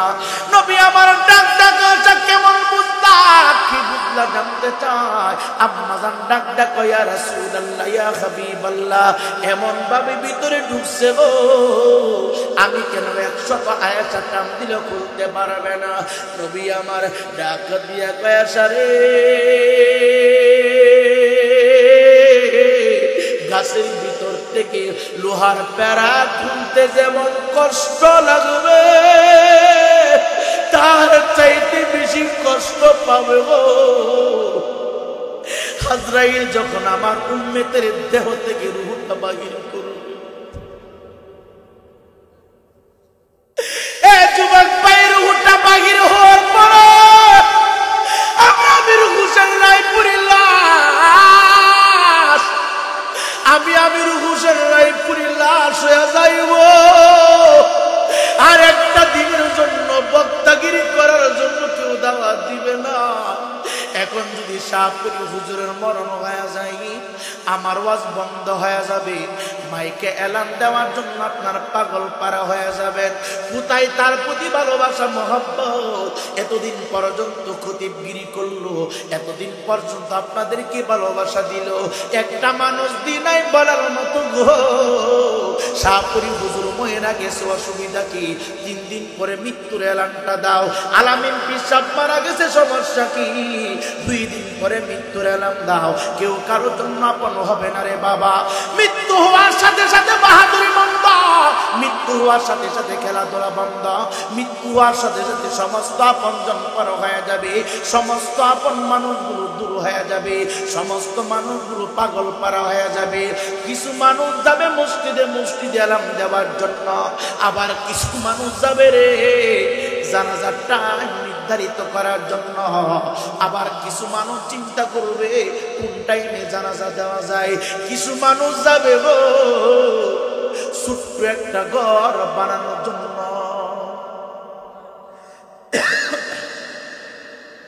এ যুবক ভাই, দুনিয়াটা কিছুই না রে, দুনিয়াটা কিছুই না, কিছু না, কিছু না। যার জন্য তুমি এত কিছু করলা, ওই মানুষগুলো তোমার জন্য কবর খনন করবে, ওই মানুষগুলো তোমার মৃত্যুর এলানটা প্রত্যেকটা আত্মীয়র কাছে পৌঁছায় দিবে। একটা মানুষ নাই বলার মতো আমার হুজুর মারা গেছে, সমস্যা নাই, আমি আমার ঘরের ভিতরে রেখে দিব, এই কথা কেউ বলবে না। সবাই ওই দিন শুধু কথা বলবে, ইন্না লিল্লাহি ওয়া ইন্না ইলাইহি রাজিউন। ভাই, একদল মানুষ বাজারে যাবে কাপড় কেনার জন্য, একদল মানুষ যাবে তোমার জন্য ছোট্ট একটা ঘর বানানোর জন্য, একদল মানুষ পানি সিদ্ধ করবে, একদল মানুষ মসজিদের পালকি আনবে রে বাবা। সবাই তাড়াহুড়া করবে তোমাকে বিদায় দেওয়ার জন্য। কেউ দি তোমার ডানে আপন নাই, বামে আপন নাই, কেউ নাই, কেউ নাই। একটা মানুষ দুরুদি নাই নিষেধ করবে না। ও যুবক, কেমনে তোমারে বোঝায়, কোন ভাষা দিয়ে বোঝায়? দুনিয়াটা থাকার জায়গা না, দুনিয়াটা হলো আমাদের জন্য ক্ষণস্থায়ী আমল করার জায়গা রে বাবা। দুনিয়াটা হলো রে বাবা আখিরাতে সাজাইয়া কবরে দেওয়ার জন্য নিয়ে যাইবে। একটু চিন্তা করলা না কেমনে তুমি একা একা কবরটার ভিতরে থাকবা? আমি কেমনে তোমারে বুঝাইব রে যুবক, কবরটা কত ভয়ানক, কত ভয়ানক। এই শীতের মধ্যে যারা মারা গেছে, ঠান্ডা লাগবে চিন্তা কোনো আত্মীয় করা নাই। শীতে মারা গেলে যেমন পাতলা 3টা কাপড়, গরমে মারা গেলে পাতলা 3টা কাপড়। যুবক ভাই, বর্ষাকালে মারা গেলে যেমন মাটির ঘর, শুকনো মৌসুমে মারা গেলেও মাটির ঘর। একটা মানুষ চিন্তা করার মতো নাই, অন্ধকারে একা একা কেমনে থাকবে রে আব্বা? যুবক তো পা 2 টাকা ধরে, জানি না কোন মায়ের সন্তানেরা আজকের এই মাহফিলের জন্য দিন রাত পরিশ্রম করেছ। ফাঁকে দিয়ে একটা কথা বলে বাবা, যে কোনো ধর্মীয় অনুষ্ঠান হোক না কেন, কোন ধর্মীয় অনুষ্ঠানের বিরুদ্ধে কোনো সমালোচনা করবা না। হতে পারে একটা ওয়াজ মাহফিল, হতে পারে একটা উরুস মাহফিল, হতে পারে একটা জিকিরের মাহফিল, সাবধান, ধর্মীয় কোনো বিষয় নিয়ে সমালোচনা করবা না, ধর্মীয় কোনো কাজ নিয়ে সমালোচনা করবা না। অনেক আব্বুজিরা মাহফিল নিয়ে বাড়াবাড়ি করে, অনেক আব্বুজিরা ধর্মীয় কাজ নিয়ে বাড়াবাড়ি করে, নিষেধ করতে চাই, বন্ধ করতে চাই। এইগুলি করবেন না, এইগুলি করলে কিন্তু আপনার ভবিষ্যৎ ভালো হবে না। কারণ এই জামাতের ভিতরে, এই প্যান্ডেলের ভিতরে আলেম উলামারা কোরআন থেকে কথা বলবে, বাপ দাদার কিচ্ছা বলে না, ধর্মের বাইরে কোনো কিছু বলে না। এই জন্য অনুরোধ কইরা বলি, ধর্মীয় কোন অনুষ্ঠানের বিরুদ্ধে যেন আপনার জবানটা চলে না যায়, ধর্মীয় কোন কাজের বিরুদ্ধে যেন আপনার হাত না চলে, আপনার পা না চলে, আপনার জবান না চলে। যুবক, কবর কবর কবর রে, যার সাথে তুমি চললা ওই মানুষটা তোমার সামনে, যার সাথে তুমি খেয়েছ বসেছ ওই মানুষটা তোমার পিছনে, 4 জনের কাঁধে চইরা তোমাকে আমাকে এমন একটা জায়গার ভিতরে রাখা হবে রে বাবা। এই জায়গার ভিতরে জীবিত থাকতে 1 মাসের ভিতরে একটা দিন যাই নাই, একদিনের জন্য জিয়ারত করার জন্য যাই নাই রে বাবা। এমন একটা জায়গার ভিতরে ছোট্ট করে একটা ঘর বানাবে, একটা দিন তোমার সবক দেয়া যায়। নতুন কবর যখন খনন করবে, মাঝে মাঝে ভিতরে তুমি নামবা, নাইমা মাথাটা টেকাইয়া দেখবা কবরে কেমন অন্ধকার, খবর কত ভয়ানক রে বাবা। আমি আমির হোসেন রায়পুরের জিন্দেগি থেকে একটা বাস্তব কথা শুই না জানলে বাবা। আমি একদিন কবরের ভিতরে নামলাম রে আব্বা, শুধু দেখার জন্য কবরটা কেমন হবে, থাকতে কেমন হবে, ঘুমাইতে কেমন হবে। আমি যেই বিল্ডিং বানাইলাম, এই বিল্ডিং আমার জন্য চিরস্থায়ী না, মাটিটা আমার জন্য স্থায়ী বাসিন্দা হয়ে যাবে, মাটির ঘর আমার আপন হবে। নতুন কবরটা খনন কইরা কোদালটা ভিতরে রাইখা পাপড়িগুলো উপরে উঠে গেছে, আমি লাফ দিয়ে নিচে নামলাম, নিচে নাই মাথাটা নিচু কইরা দিলাম রে, মাথাটা নিচু কইরা দেখি পুরাটা কবরে মনন্দকাল লাগতেছে। যুবক, মুষ্টি মাটি আমি রায়পুরি হাতের তালাতে উঠায় নিলাম পরীক্ষার জন্য, দেখি কবরের মাটিটা কেমন হবে আমি রায়পুরীর জন্য। আল্লাহর কসম কইরা বলি রে যুবক, এক মুষ্টি মাটি আমি রায়পুরীর হাতের তালুতে যখন নিলাম রে, আমার কাছে অনুভব হয়েছে ফ্রিজের ভিতরে ঠান্ডা বরফ থাকলে যেমন লাগে রে, কবরের নিচের মাটি আমার হাতে রাখার পরে তার চাইতে বেশি ঠান্ডা মনে হয়েছে, তার চাইতে বেশি ঠান্ডা মনে হয়েছে। এ যুবক ভাই কাঁদতে হইলা, চোখ থেকে পানিগুলো ঝরতে শুরু করেছে। কবরের পাশে যারা ছিল ডাক দেখো, হুজুর কান্দেন কেন, কান্দি কেন, আমার কষ্ট তোমরা বুঝবো না। আমি আমির হোসেন রায়পুরীর গায়ে ঠান্ডা লাগে, হয়তো পাতলা চাদর অথবা শীতের কাপড় দিলাম, আমি যদি মারা যাই এই ঠান্ডা মাটির উপরে আমি একা একা কেমনে থাকবো রে। এই ঠান্ডা মাটি শুধু আমার জন্য নাও, এই ঠান্ডা মাটি তোমার জন্য। এই যুবক ভাই একা একা তুমি কেমনে কবরটার ভিতরে থাকবা? এ যুবক ভাইকে দামন চায় তাই তুমি করতেছো, একদিন কিন্তু মাটি তোমাকে ছাড়বে না। আজকে জমিনটার উপরে দাঁড়াইয়া মিথ্যা বলো, জমিন কোন কথা বলে না। জমিনের উপরে দাঁড়াইয়া জিনা করো, জমিন কোন কথা বলে না। জমিনের উপরে দাঁড়াইয়া নামাজ কাজা করো, জমিন কোন প্রতিবাদ করে না। জমিনটার উপরে দাঁড়াইয়া বারবার বারবার অন্যায় কাজ করো, জমিন কোন কথা বলে না। একদিন কিন্তু জমিনের ভিতরে যাইবা, একদিন কিন্তু জমিনটার ভিতরে ডুববা, একদিন মাটি তোমারে আমারে এমন ভাবে চাপ মাইরা ধরবো,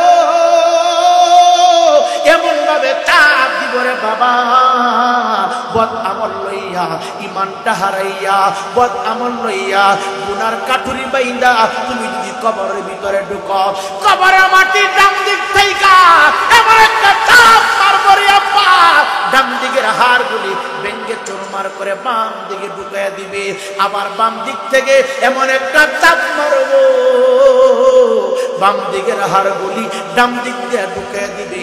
উপর থেকে একটা চাপ মারবো রে বাবা, মাটির উপর থেকে 70 গজ নিচে ডাবাইয়া দিবে, আবার বিষাক্ত সাপের লেজ দিয়া তোমার টাইনা টাইনা তুলবে, আবার আরেকটা ধাক্কা মারবো, আরো 70 গজ নিচে ডাবাইয়া দিব। এইভাবে আযাব চলবে চলবে চলবে চলবে। এখন তুমি চিন্তা করে একা একা কেমনে কবরের ভিতরে যাবে? এখন তুমি বাবা একা একা কেমনে তুমি কবরে থাকবা? এই কবরটাকে তোমাকে যদি সাজাইতে হয়, মাটির ঘর তুমি যদি আলোকিত করতে চাও, বেশি কিছু লাগবে না রে বাবা। 5 ওয়াক্ত নামাজ পড়বা, সমস্ত হারাম কাজগুলি ছেড়ে দিয়ে হালাল দিকে তুমি চলতে শুরু করো। এ যুবক ভাই, কি হবে না পাক ব্যবসা দিয়া? না পাক ব্যবসা করি না, কোটি কোটি টাকা তুমি ইনকাম করেছ, মৃত্যুর পরে 1 টাকা তোমার সাথে যাবে না, মৃত্যুর পরে কোনো কিছুই তোমার সাথে যাবে না, শুধু যাবে রে বাবা ঈমান আর আমল। কথা বলেন ঠিক কিনা? কি যাবে? ঈমান আর আমল। আমলের মধ্যে আমি সবসময় এই কথাগুলো বলি, প্রত্যেকটা মাহফিলে বলি, কারণ এখন ওয়াজ মাহফিল বেশি হয়, মানুষ চেঞ্জ হয় কম। আমলের মধ্যে সবচাইতে উত্তম আমল হচ্ছে মালিকের কুদরতি কদমে সেজদা করা। চিল্লা এখন সুবহানাল্লাহ। বেশি আর কথা বাড়াবো না, আমি আপনাদের পায়ে ধরে বলছি, আমি বিনয় সহিত বলছি, অনুরোধ করে বলছি, অনেকে না জেনে না বুঝে মানুষের বিপদ করেন, মানুষের বিরুদ্ধে সমালোচনা করেন, নিজেকে নিজে অনেক বড় মনে করেন। আরে ভাই, নিজে যাকে বড় বলে সেই বড় নয়, লোকে যাকে বড় বলে সেই বড় হয়। কথা বলেন ঠিক কিনা? নিজেকে নিজে অনেক বড় মনে করে ফেলে, এইগুলি করবেন না বাবা। সব সময় চিন্তা করবেন, আমি সবচাইতে নিকৃষ্ট, আমি সবচাইতে খারাপ, আমি সবচাইতে অযোগ্য। আপনি যদি নিজেকে অযোগ্য মনে করেন, যোগ্য বানাবে আমার আল্লাহ। আপনি যদি নিজেকে অসম্মানী মনে করেন, আপনার সম্মান বাড়াবে আমার আল্লাহ। দোকানে বসে, বাড়িতে বসে, রাস্তায় বসে এক মুসলমান আরেক মুসলমানের গীবত বলা যাবে না। কেন? আল গিবাদু আশাদ্দু মিনাল জিনা। গীবত জিনার চাইতে আরো খারাপ, গীবত করা জিনার চাইতে আরো খারাপ। একটা ভাই আরেকটা ভাইয়ের বিরুদ্ধে যখন গীবত বলবেন, খারাপ কথা বলবেন, তখন আমার বিরুদ্ধে ধরেন, আমার বিরুদ্ধে আপনি লেগে গেলেন, আমার মন্দ কথাগুলি নিয়ে আপনি সমালোচনা করতেছেন, এতে আমার কোনো অসুবিধা নাই, আমার কোনো সম্মান হানি হবে না, আমার ইজ্জত আল্লাহ পাক আমাকে বাড়ায় দিবে। আমার অ্যাকাউন্টে যত বদ আমল আছে, আমার বিরুদ্ধে গীবত বলার কারণে আমার বদ আমলগুলো আপনার আমল নামায় ঢুকবে, আর আপনার আমল নামা থেকে নেক আমলগুলো আমার আমল নামার ভিতরে ঢুকবে। এই জন্য অত্র অঞ্চলের ভিতরে বিদ্যা বাবা, যুবক ভাই, মা বোন যারা আছেন, প্রত্যেকের হাত ধরে বলছি, প্রত্যেকের পা ধরে বলছি, এই জবানকে হেফাজত করুন, এই জবানকে হেফাজত করুন। সাবধান, এই জবানের দ্বারা আমার কোনো ভাই, আমার কোনো বোন, আমার কোনো আত্মীয়, আমার কোনো স্বজন, কোনো আলেম, কোনো ওলামা, কোনো ইমাম, কোনো মুয়াজ্জিম যেন কষ্ট না পায়, যেন বিরক্ত না হয়। আমার মাওলা আলী বলেছে, তুমি মানুষের সাথে এমনভাবে কথা বলো, এমনভাবে আচরণ করো, যতক্ষণ যার সাথে কথা বলতেছো ওই লোকটা যদি তোমার চোখ থেকে আড়াল হয়ে যায়, যেন দ্বিতীয়বার কথা বলার মতো তোমাকে খুঁজা ওই লোকটা তোমাকে বাহির করে, এমনভাবে তুমি মানুষের সাথে চলাফেরা করো। চিল্লিয়া বলি শুনলাম।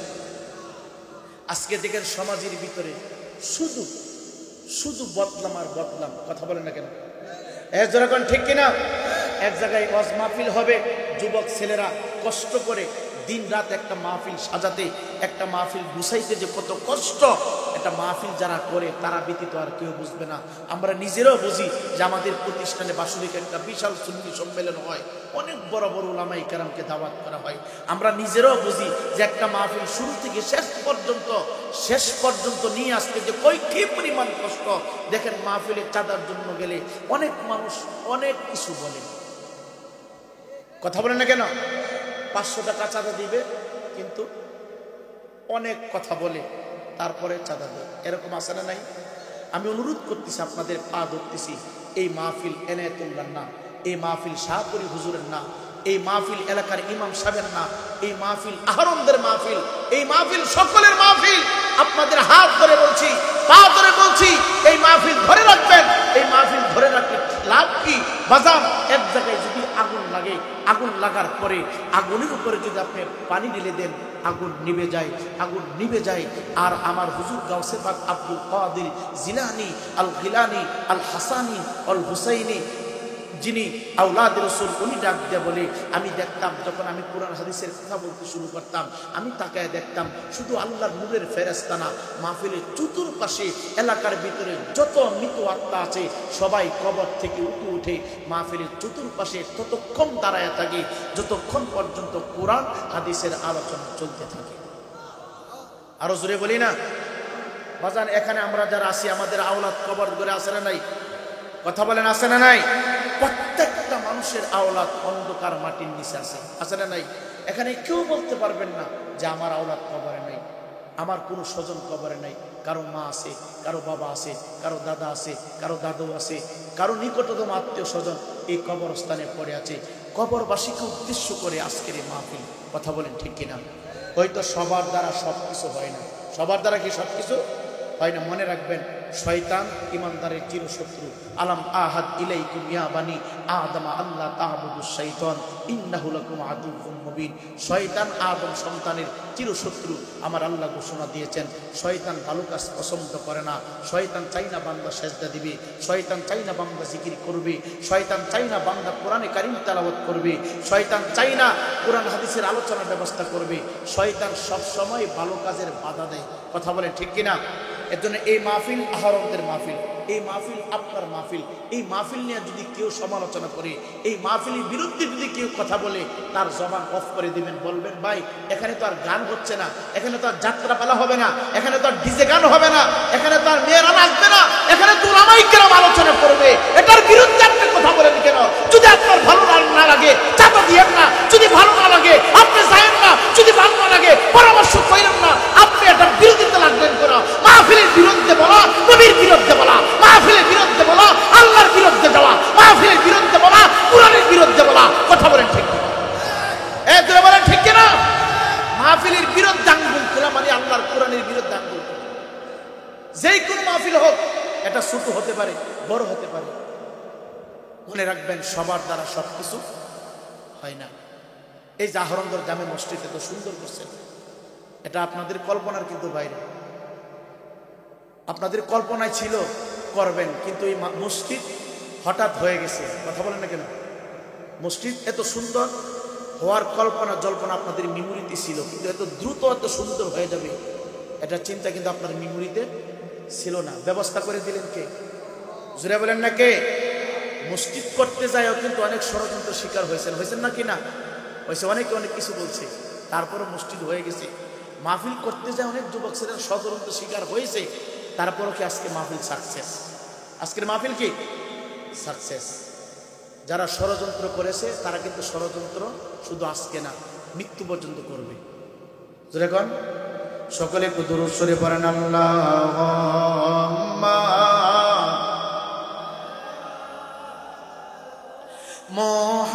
মুহাম্মাদ ওয়া আলা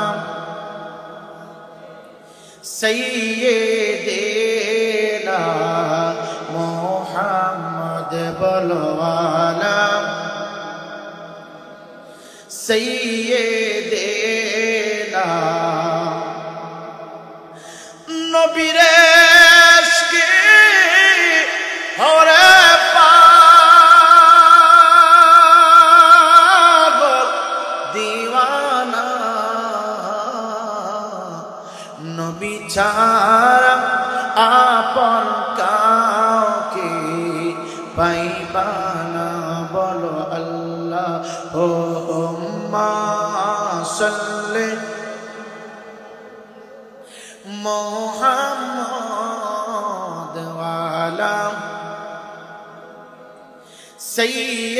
সাইয়্যিদিনা। যুবক ভাই, অনেকগুলো কথা একবারে ফাঁকা করে দিলাম, শর্ট করে দিলাম। এ যুবক, মৃত্যুর পরে তোমাকে কবর করে রাখা হবে। কবরে রাখার পরে নামাজ পড়া তোমার জন্য বন্ধ হয়ে যাবে, রোজা রাখা তোমার জন্য বন্ধ হয়ে যাবে, জিকির তোমার জন্য বন্ধ হয়ে যাবে। লোকটা যদি নামাজি হয় রে বাবা, নামাজের রক্ত যখন শুরু হয়ে যাবে, কবরের ভিতরে নামাজ পড়ার জন্য লোকটা যাই নামাজ খুঁজবি। ইমানদার মুসলমান বাবা, একেবারে শেষ পর্যায়ে নিয়ে আসলাম। আমি আর তুমি অন্ধকার কবরের ভিতরে থাকবো। দুনিয়াতে কে বা কারা কি করতেছি সব কিছু আমি আর তুমি দেখতে পারবো বাবা। এ যুবক ভাই, আমার কবরে আযাব হবে, তোমার কবরে আযাব হবে। নবী আমার ডাক দিয়া কই, উম্মত, আমি আর তুমি মনে করি কবরবাসীরা পচে গেছে, গলে গেছি। আমরা কবরের পাশ দিয়ে গেলে রে, আমরা মনে হয় আমরা যে চলাফেরা করি এই আওয়াজ মনে হয় কবরবাসীরা শুনতে পাই না। বেশ কাতের হাদিস আমার নবী বলে, গো জীবিত মানুষ যখন কবরের পাশ দিয়ে যায়, কবরস্থানের পাশ দিয়ে যায়, কবরবাসীরা কবর থেকে ডাইকা ডাইকা আমাদের কি উদ্দেশ্য করে বলে, রে বাবা, আমার পায়ে জুতা লাগানো আছে, আপনার পায়ে জুতা লাগানো আছে, আমি টার্গেট নিয়ে এসেছিলাম আজকে এই আলোচনাটাই করব, কিন্তু এনে তুমি আমার দামাত দিল, আলোচনাটা প্রাণ ঘুরে দিছি। এ যুবক ভাই, 10টা মিনিট বইলা যায়, মানুষ মৃত্যুর পরে তার জন্য সব কিছু বন্ধ হয়ে যায়। আপনার বাবা মারা গেছে 20 বছর আগে, দেখেন আজকে আপনার বাবার কথা আপনার মনে নাই, আপনার দাদা মারা গেছে 30 বছর আগে, দাদার কথা আপনার মনে নাই। মৃত্যুবাসী কি করবেন দূরের কথা, কোন দিন মরছে এটা পর্যন্ত আপনার খেয়াল নাই। সেম প্রত্যেকটা মানুষের জিন্দেগির ভিতরে আমার হবে গো, প্রত্যেকটা মানুষের বেলায় এমন হবে, মৃত্যুর পরে 3 দিন, 9 দিন, 40 দিন, 1 মাস, 2 মাস, 3 মাস, 1 বছর, 2 বছর, 5 বছর হয়তো আমাকে আর তোমাকে মনে রাখবে, এর বাইরে আর মনে থাকবে না। সবাই যার যার কাজ নিয়ে ব্যস্ত হয়ে যাবে। পানির উপরে, আগুনের উপরে পানি ঢাললে যেমন আগুনটা নিভে যায়, আমার নবী আমাকে আপনাকে একটা শিক্ষা দিয়ে গেছেন। ডাক দিয়া বলে, উম্মত, কোন কবরস্থানের পাশ দিয়া যখন তুমি চলবা, আমি আর তুমি মনে করি কবরবাসীরা আমার পায়ের আওয়াজ শুনে না, কবরবাসীরা আমার কান্নার আওয়াজ শুনে না, কবরবাসীরা আমাদের ফাসাদের কথা শুনে না, কবরবাসীরা আমাদের ঝগড়ার কথা মনে হয় শুনে না। কিন্তু নবী হায়াতুন নবী কামলানা নবী বলে, ও উম্মত, তোমার পায়ের মধ্যে যে জুতা লাগানো আছে, জুতার তলা, জুতার পিঠ আর মাটির বুক একত্রিত হইয়া যে শব্দটুকু হয় রে, এই আওয়াজটুকু পর্যন্ত কবর থেকে কবরবাসীরা শুনতে পায়। আওয়াজটা পাইয়া কবর থেকে রে বাবা আমাদেরকে ডাকতে শুরু করে, এ পথিক একটু দাঁড়াও, একটু দাঁড়াও, এত তাড়াতাড়ি হাইটো না, এত তাড়াতাড়ি যাইও না, একটু দাঁড়ায় যাও, আমি বড় অসহায়, আমি বড় বিপদে। কবরবাসীরা আমাদেরকে দেখা ডাকাডাকি করে গো, আমরা তো শুনি না বাবা। এর জন্য আমি আপনাকে বলবো, কবরস্থানের পাশে বৈশা বাদ্য বাজনা বাজাইবেন না, কবরস্থানের পাশে খেলাধুলা করবেন না, কবর পাশে রং তামাশা করবেন না। যদি পারেন কবরস্থানের পাশে যাইয়া প্রত্যেকটা দিন ফরজ নামাজের পরে একবার হইল জিয়ারত করবেন। যদি না পারেন বাবা 2 দিন পরে জিয়ারত করেন। যদি না পারেন রে বাবা জুমার দিন আসরের নামাজের পরে মাগরিবের আগে আগে একটা রহমতের সময় আছে, যে সময়টার ভিতরে বান্দার দোয়া আমার আল্লাহ আসমানে কবুল করে। এ যুবক ভাই, জানি না তোমার কাছে হয়তো বিরক্ত লাগতে পারে রে, রাস্তা দিয়ে তুমি যাচ্ছ, তোমার চোখের সামনে যদি কবর পড়ে, কবর, তোমার হাতের ভিতরে মোবাইল ফোন বাজে, কবরটা দেখে তুমি মোবাইল ফোনটা বন্ধ করে দাও, বাদ্য বাজনা বন্ধ করে দাও, রং তামাশা বন্ধ করে দাও। বলবেন হুজুর কবর দেখে আমি কি করবো, আমারে শিখাই দিয়ে যান। যদি সামনে দেখো কবর, সুন্দর করে দাঁড়ায় যাইবারে বাবা, দাঁড়াইয়া তুমি কবরকে উদ্দেশ্য করে প্রথমে সালাম দিবা, আসসালামু আলাইকুম ইয়া আহলাল কুবুর। এই সালামটা কবরবাসী তুমি জীবিত হিসাবে তোমার কাছে মৃত ব্যক্তি পাও না। যেই কোনো কবর দেখো, হতে পারে তোমার বাবার কবর, হতে পারে তোমার মায়ের কবর, হতে পারে তোমার দাদার কবর, হতে পারে তোমার কোন নিকটতম আত্মীয় স্বজনের কবর, অথবা অপরিচিত কবর হতে পারে রে বাবা। কবরটা দেখিয়া বলবা আসসালামু আলাইকুম ইয়া আহলাল কুবুর। কবরবাসীর উদ্দেশ্য করে সালামটা লম্বা করে দিয়ে দিবা। এ যুবক, যদি পারো কবরস্থানের পাশে দাঁড়াইয়া সূরাতুল ফাতিহা তেলাওয়াত করবা। যদি পারো রে বাবা সূরা ইখলাস 3 বার তেলাওয়াত করবা। যদি পারো রে বাবা কুরআন কারীম থেকে সূরা ইয়াসিনটা তেলাওয়াত করবা। যদি সম্ভব হয় সূরা মুলক তুমি তেলাওয়াত করবা। এ যুবক ভাই, যদি পারো রে সূরাতুল ওয়াকিয়াটা তেলাওয়াত করবা। বলবেন হুজুর তেলাওয়াত করলে কি হবে গো? কোনো কিছুই লাগবে না। এ যুবক, মাঝে মাঝে তুমি কবরের পাশে দাঁড়াইয়া সুন্দর করে উযু করবা। উযু কইরা কবরটার পাশে দাঁড়ায়া যাবা, দেখবা দিলটা তোমার নরম হয়ে গেছে, মেজাজ গরম, মেজাজটা ঠান্ডা হয়ে গেছে। তোমার চরিত্র খারাপ রে বাবা, বারবার যখন কবর দেখবা তোমার চরিত্র আস্তে আস্তে করে পরিবর্তন হয়ে যাবে। এ যুবক ভাই, কথায় কথায় মেমোরিতে রাত চলে আসে, কবর দিকে তাকাইলে রাত তাড়াতাড়ি শেষ হয়ে যাবে। এ যুবক ভাই, যদি পারো কবরস্থানের পাশে দাঁড়াইয়া সূরাতুল ফাতিহা একবার তুমি তেলাওয়াত করবা, সূরা ইখলাস 3 বার তেলাওয়াত করবা। বলবে কি করলে, এইগুলি করলে কি হবে? নবী ডাক কয়,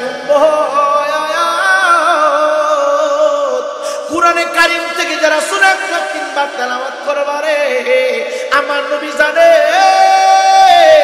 এমন একটা সময় আসবে আমার উম্মতগুলো ইসলাম থেকে তারা আস্তে আস্তে বাহির হয়ে যাবে, ইসলামের কোনো আইন তারা মানবে না। আমি নবীর সুন্নাত থেকে অনেক দূরে চলে যাবে। কোরআন তেলাওয়াত করবে দূরের কথা, কোরআন তেলাওয়াত বাদ দিয়ে অন্য কিছু নিয়ে তারা ব্যস্ত হয়ে যাবে। আজকে দেখেন সমাজের ভিতরে 5 বছরের বাচ্চাটা মক্তবে যাওয়ার কথা, 7 বছরের বাচ্চাটা স্কুলে যাওয়ার কথা, মক্তবে যাওয়ার কথা, মক্তবে না যাইয়া সকালবেলা ঘুম থেকে জাগ্রত হইয়া ইন্দ্রিত ফোন নিয়ে ব্যস্ত থাকে, সারাদিন শুধু মোবাইল নিয়ে ব্যস্ত থাকে, মোবাইল নিয়ে ব্যস্ত থাকে। এ যুবক, আমার নবী জানে আখির জামানার ভিতরে আমার উম্মতগুলি কোরআনে কারীম তেলাওয়াত থেকে মাহরুম হয়ে যাবে। এই জন্য আমরা নবীর গোলাম, আমরা নবীর উম্মত, আমাদের জন্য সহজ একটা পদ্ধতি আমার নবী শিখিয়ে দিয়েছি। নবী আমার ডাক দিয়া কই, উম্মত, পবিত্র কালামুল্লাহ শরীফ থেকে যারা সূরা ইখলাস 3 বার তেলাওয়াত করবে, 3 বার তেলাওয়াত করতে দেরি হবে। আমি আমির হোসেন রায়পুরি সূরাতুল ফাতিহা থেকে শুরু করে সূরা নাস পর্যন্ত এক জায়গায় দাঁড়াইয়া তেলাওয়াত করলে যে পরিমাণ সওয়াব মিলবে রে বাবা, আমার নবীর কোন আশিক যদি সূরা ইখলাস 3 বার তেলাওয়াত করে সেই পরিমাণ সওয়াব আমার আল্লাহ ওই বান্দার আমল নামার ভিতরে দিয়ে দিবে। এই জন্য বলবেন হুজুর কোরআনে কারীম তেলাওয়াত করতে 24 ঘন্টার প্রয়োজন। আমি বলবো সব করে তুমি খতম করো, কবরস্থানের পাশে দাঁড়াইয়া সূরা ইখলাস 3 বার তেলাওয়াত করবা, কয়েকবার দুরূদ শরীফ পড়বা, যদি 12 তাকাসসুর সূরা পড়বা। এ যুবক আজ যদি তুমি পারো সূরা ইয়াসিন একটা বার তেলাওয়াত করে দিবা। বলবেন হুজুর একবার তেলাওয়াত করলে কি হবে?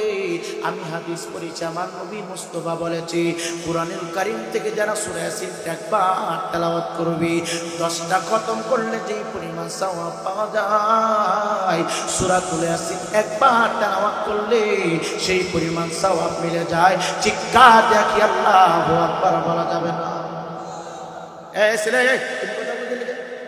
তুমি কি ছোট মানুষ? তুমি কি বাচ্চা মানুষ? তুমি কথা বলো কেন? মানুষ কবে বা মরে গেলে গা?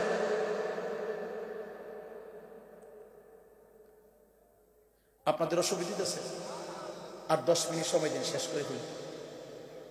আপনাদের সমস্যা হচ্ছে না তো? আল্লাহ আমাদের সকলকে নবীওয়ালা জিন্দেগি দান করে, জোরে করে আমিন। আরো জোরে করে আমিন। আল্লাহুম্মা সাল্লি মুহাম্মাদ ওয়া আলা সাইয়্যিদিনা।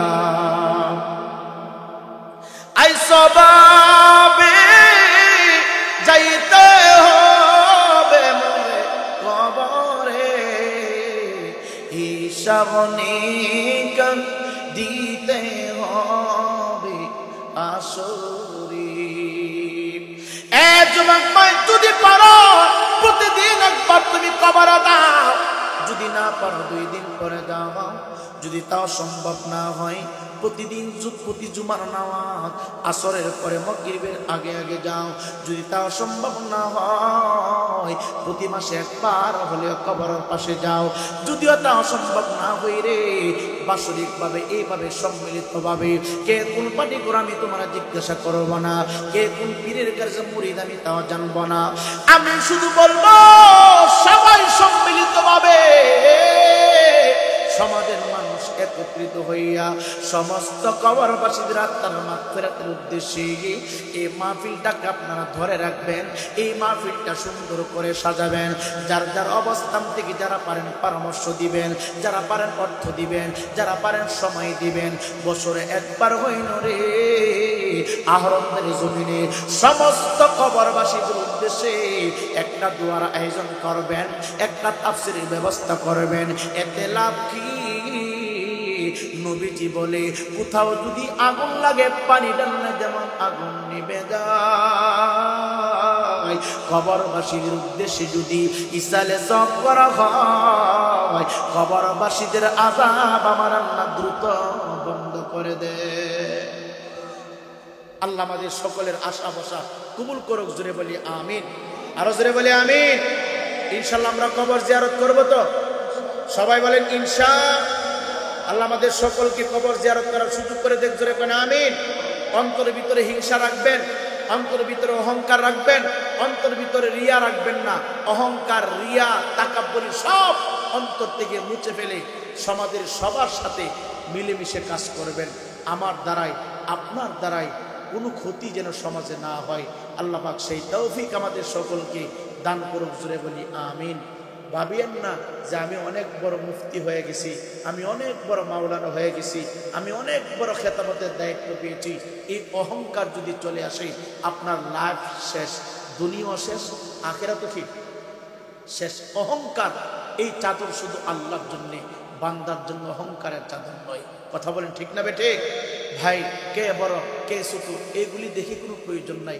আপনি আপনার জায়গা থেকে একজনকে সম্মান করবেন, আপনার সম্মান বাড়াই দিবে কে? জোরে বলেন না কে? আল্লাহ পাক আজকের আহরণ শানের সাথের মাহফিল কবুল করুক, আমাদের আশা বসা কবুল করুক। জোরে বলি আমিন।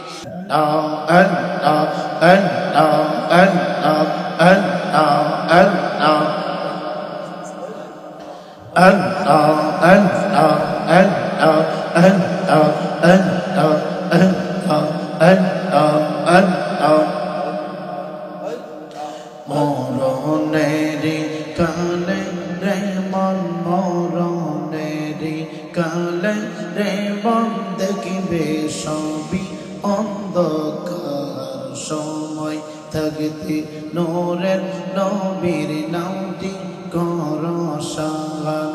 আল্লাহ আল্লাহ। আজরাইল ছিলে পরে কলিদা কাফে তরে তরে গরুনি দানে পরবে রে মন, গরুনি দানে পরবে রে মন, দেখিবে সবই অন্ধকার। সময় থাকতে নূরের নবীর নামটি কর সালাম। আল্লাহ আল্লাহ আল্লাহ আল্লাহ আল্লাহ আল্লাহ আল্লাহ আল্লাহ। হাসরের ময়দানেতে কান্দেন নবীজি সদাই পরে মাফ করিয়া দেন গো আল্লাহ, মাফ করিয়া দেন গো মাওলা, উম্মত তোমার গুনাহগার। সময় থাকতে নূরের নবীর নামটি কর সালাম। আল্লাহ আল্লাহ। লা ইলাহা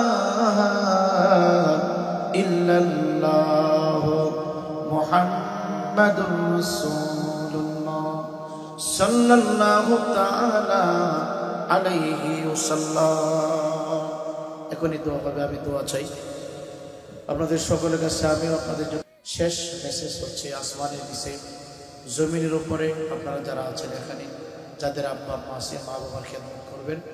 আপনার কাছে আপনার মা বাবার সবচেয়ে উত্তম এবং শ্রেষ্ঠ দিন এই যে মাহফিল আয়োজন করা হয়েছে, এখানে মোটামুটি লক্ষাধিক টাকার উপরে আজকে একে মাহফিল খরচ হবে, আরও বেশি হতে পারে, যে তাবারক সব কিছু মিলে আরও অনেক বেশি হবে। এতগুলো টাকা খরচ করার উদ্দেশ্য হইল আল্লাহ এবং রসুলকে খুশি করা। দোতলা মসজিদ আপনারা নির্মাণ করেছেন আল্লাহ এবং রসুলকে খুশি করার জন্য। সমস্ত ইবাদত আমরা করি আল্লাহ এবং রসুলকে খুশি করার উদ্দেশ্যে। আল্লাহ এবং রসুল খুশি হয়ে গেলে মৃত্যুর পরে আমাদের খবরটাকে আল্লাহ তাআলা জান্নাত করবেন। শেষ বিচারের শেষ দিনে আল্লাহ তাআলা আমাদেরকে চিরস্থায়ী একটা ঘর দেবেন, যেটাকে বলা হয় জান্নাত। ওই জান্নাত অন্য কোথাও নাই বাবা। আল জান্নাত তাহতা আকদামিল উম্মাহাত, জান্নাত হইল গর্ভধারিণী মায়ের কাছে। এর জন্য অনুরোধ জানাচ্ছি আমরা যেন কোনোভাবে কোনো অবস্থায় মা বাবার সাথে বেয়াদবি না করি। খেয়াল থাকবে তো? বলেন ইনশা। বিশেষ করে যুব সমাজ যারা আছেন, আজকে 50% ফ্যামিলিতে যুবক ছেলেরা মা বাবার সাথে ব্যবহার করে, খারাপ আচরণ করে। মা বাবা বৃদ্ধা হয়ে গেলে যুবকের কাছে মার কণ্ঠের আওয়াজ, বাবার কণ্ঠের আওয়াজ আর ভালো লাগে না। এমন হচ্ছে কিনা বলেন? অনুরোধ জানাচ্ছি দাড়ি পাকনাওয়ালা মুরব্বীদের সাথে কোনো প্রকার বেয়াদবি করবেন না, বেয়াদবি করবেন। আপনার পা আমার হাত, আল্লাহর হস্তে বলছি। আজকে আমাদেরকে ভিন্ন মতের মানুষের মাজার পূজারি কেন বলে জানেন? এই যে হুজুর বলছে, এই যে আমার এক মুরব্বী বলছে, আজকে মাহফিল এখানে আসছেন টুপি নেই। অনেকে মাজারে যান জিয়ারত করতেন, স্কিন টাইট ফ্যান ফইরা, তারপরে একবারে টাইট গেঞ্জি মানে একবারে মানে মহিলারা যেভাবে বোকরা পরে আছে না, একবারে শরীরে চাপায়া, এমন চাপায় আমরা গেঞ্জি পরি, ফ্যান পরি, তারপরে মাজারে যাই। এটা কি হিন্দু না মুসলমান বোঝা যায়? কথা বলেন না কেন? আসলে মাজারে যারা সেজদা দেয়, কোনো মুসলমান কিন্তু মাজারে সেজদা দেয়। সেজদা দেয় মাজারে? কোনো মুসলমান মাজারে সেজদা দেন? আমি খেয়াল করছি কারা সেজদা দেয়? যারা হিন্দু। হিন্দুরা মুসলিয়া মাজারে যায় সেজদা দেয়। তো এই নামটা মুসলমানের হয় কেন? কারণ একে হিন্দু না মুসলমান বোঝা যায় না। কথা বলেন না কেন? এর জন্যে মাহফিলে আসবেন মাথায় টুপি দিয়ে, যদি পারেন গায়ে পাঞ্জাবি লাগাবেন। মাজার জিয়ারত করার জন্য যাবেন, পাঞ্জাবি লাগাবেন, তারপরে মাথায় টুপি দিবেন, একজন বুঝতে পারবে সেই লোকটা মুসলমান। কথা বলেন ঠিক কিনা? আজকে আমাদের উপরে মিথ্যা তহমত যে আমরা মাজার পূজা করি, আমরা মাজারে সেজদা করি।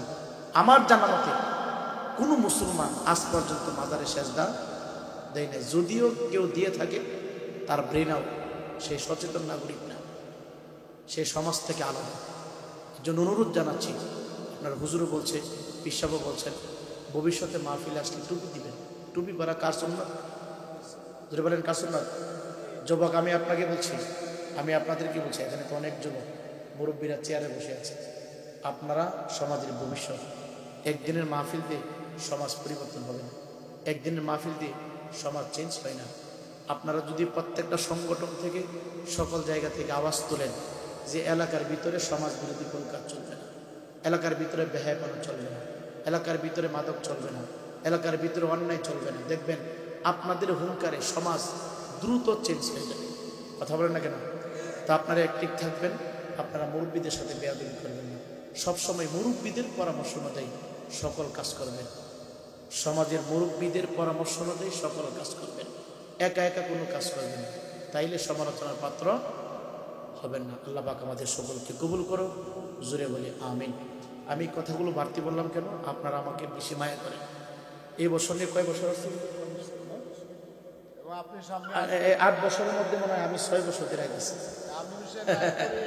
আমি 6 বছর এখানে আসতেছি, 6 বছর আমার এখানে আসা। এই আর কি, তার মধ্যে কোনো অহংকার, রিয়া, তাকাব্বুরি আমরা দেখি নাই। ছেলেদেরকে জিজ্ঞেস করি যে হাতিয়ার তো ওখানে কোনো বাড়াবাড়ি আছে, না না আরো দেওয়া যায় এরকম। তো বিষয় হচ্ছে আমি আসি বা না আসি, আপনাদের পা আমার হাত আল্লাহর রাস্তা বলছি। কারণ মৃত্যু কার কখন হয়ে যায় এটার কোনো গ্যারান্টি ওয়ারেন্টি নাই। দেখেন শুরু থেকে অনেক মানুষ মহব্বত করত, আজকে বলতে হুজুর আমার বাপ তো নাই, আমার ছেলেটা নেই, চলে গেছে, দোয়া করবেন। এর জন্য মৃত্যু যে কোনো মুহূর্তে হয়ে যেতে পারে। আমার সকলের কাছে বিনয় সহিত আমি বলছি, আমি মনে করি আহরণদের মানুষ আমার পরিবারের মানুষ, আহরণদের মানুষ আমার ইউনিয়নের মানুষ, এলাকার মানুষ। আপনার পা আমার হাত, আল্লাহর হস্তে বলছি, অন্তরে কোনো বিদ্বেষ রাখবেন না, অন্তরে কোনো হিংসা রাখবেন না। যেই কোনো মাহফিল হোক, সকল মাহফিলে সহযোগিতা করবেন, সকল মাহফিলে অংশগ্রহণ করবেন, এটা আপনার জন্য আখিরাতে নাজাত হবে। কথা বলেন ঠিক কিনা? কেউ আপনাকে পরামর্শ দিতে পারে, পরামর্শ শোনার প্রয়োজন কি? কারণ এই লোকটা আপনার কবরে যাবে না। আমি উড়ন্ত পাখি, আমি আপনার জন্য কি মেহমান, আমি উড়ন্ত পাখি।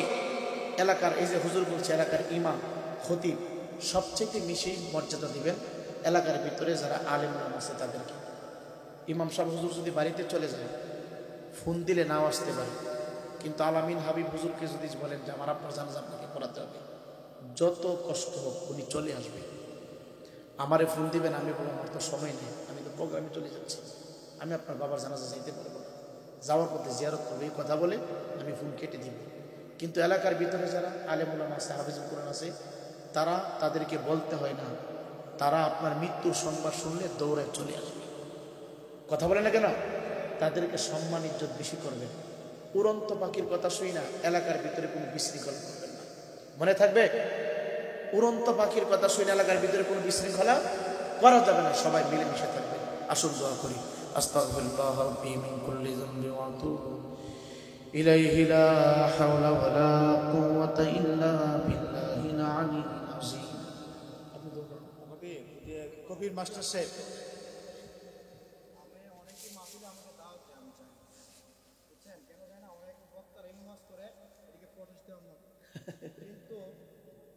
আজকে আলোচনা শুনেছি আমার এই যে রায়পুরে হুজুর শুরু থেকে শেষ পর্যন্ত উনি ধারাবাহিক একটার উপরে আলোচনা করছেন, যেটা মৃত্যু এবং কবর নিয়ে। এই ধারাবাহিক যদি আলোচনা করে তাহলে এখানে যারা আপনারা যে আসছেন শীত যে কষ্ট জানবে সার্থক হয়েছে। আমি আশা রাখবো ওনার জন্য আমার অনেক ভালো লাগছে। আপনারা পরবর্তীতে এমন মানে রায়পুর হুজুরের মতো হুজুর আনবেন যিনি ধারাবাহিক আলোচনা করবেন, এটা আমার উপকৃত হবে ইনশাআল্লাহ। আমাদের গ্রামের কবির মাস্টার সাহেব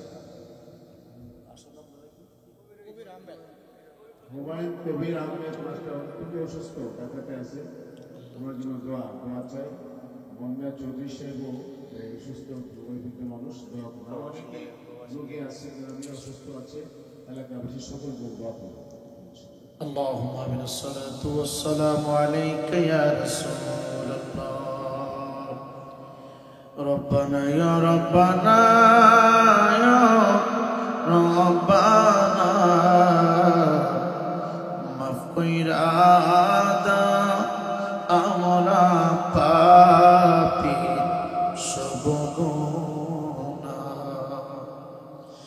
কত গুনাহ করছি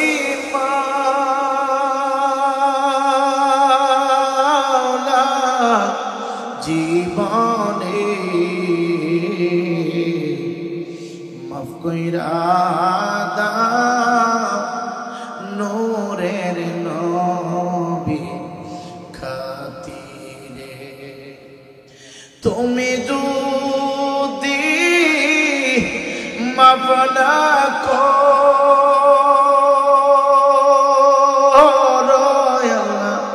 আমরা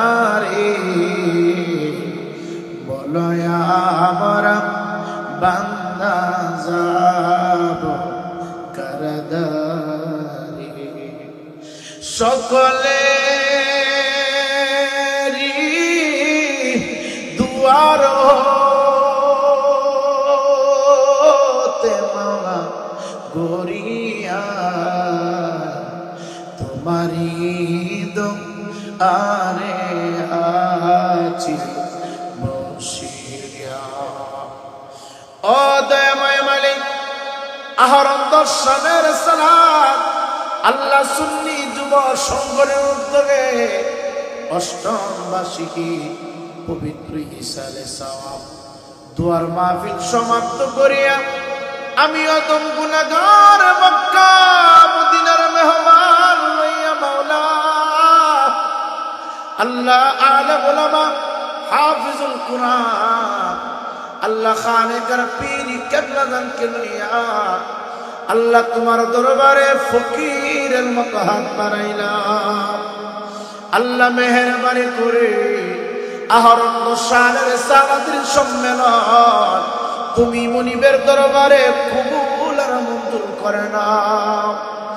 আল্লাহ শুরু থেকে তাহাজ্জুদের নামাজ পর্যন্ত আল্লাহ যে পরিমাণ আলোচনা হয়েছে আল্লাহ আমি সহ যত আলেম উলামারা কথা বলেছে মাওলা ত্রুটিগুলো ক্ষমা করে দিয়ে লক্ষ কোটি দুরূদ সালাম হায়াতুন নবী জিন্দা নবী রহমতের নবীর রওজা মুবারকে সোনার মদিনা কবুল করে নাও। আল্লাহ পৌঁছায় দাও পাঁচে আদম আলাইহিস সালাতু ওয়াস সালাম থেকে শুরু করে মাওলা আমরা গুনাহগারের দরখাস্ত পর্যন্ত তোমার পক্ষ থেকে পাঠানো পয়গম্বর নবী রাসূল সাহাবায়ে কেরাম যারা পরিমাণ ঈমান নিয়ে যারা অন্ধকার মাটির নিচে মাওলা আল্লাহ প্রত্যেকের পাক হয় তুমি পৌঁছায় দাও। আল্লাহ কবুল করে নাও। কারবালার মরুপ্রান্তরে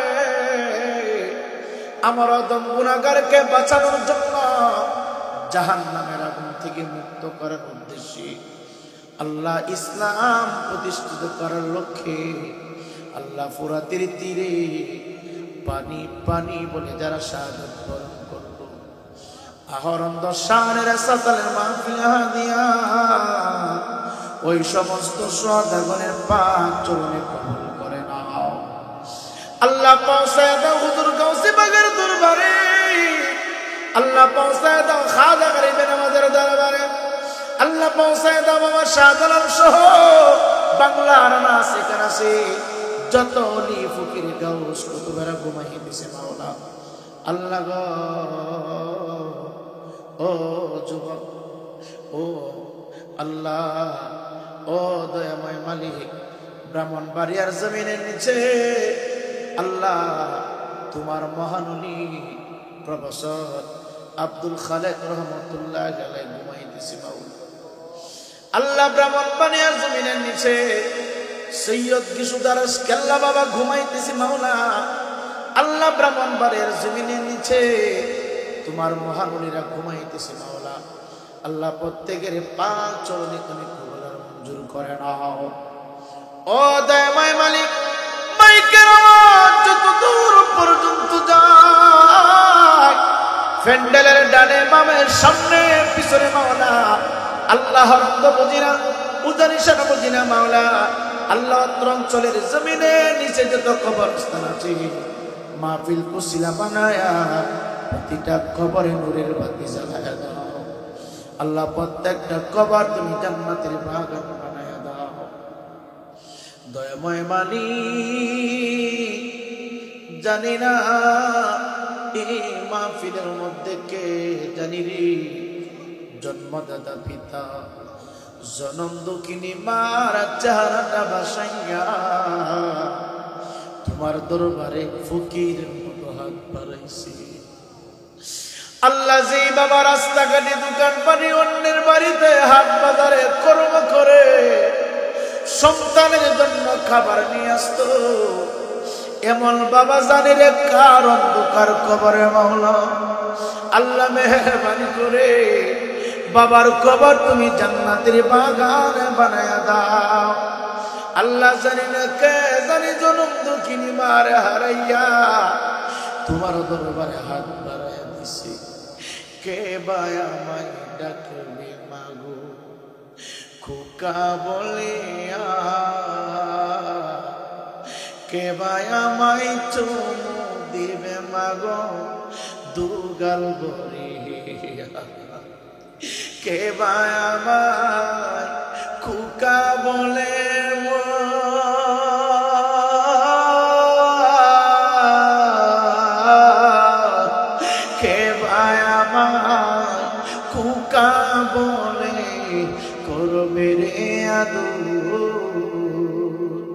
করবে রে আদর।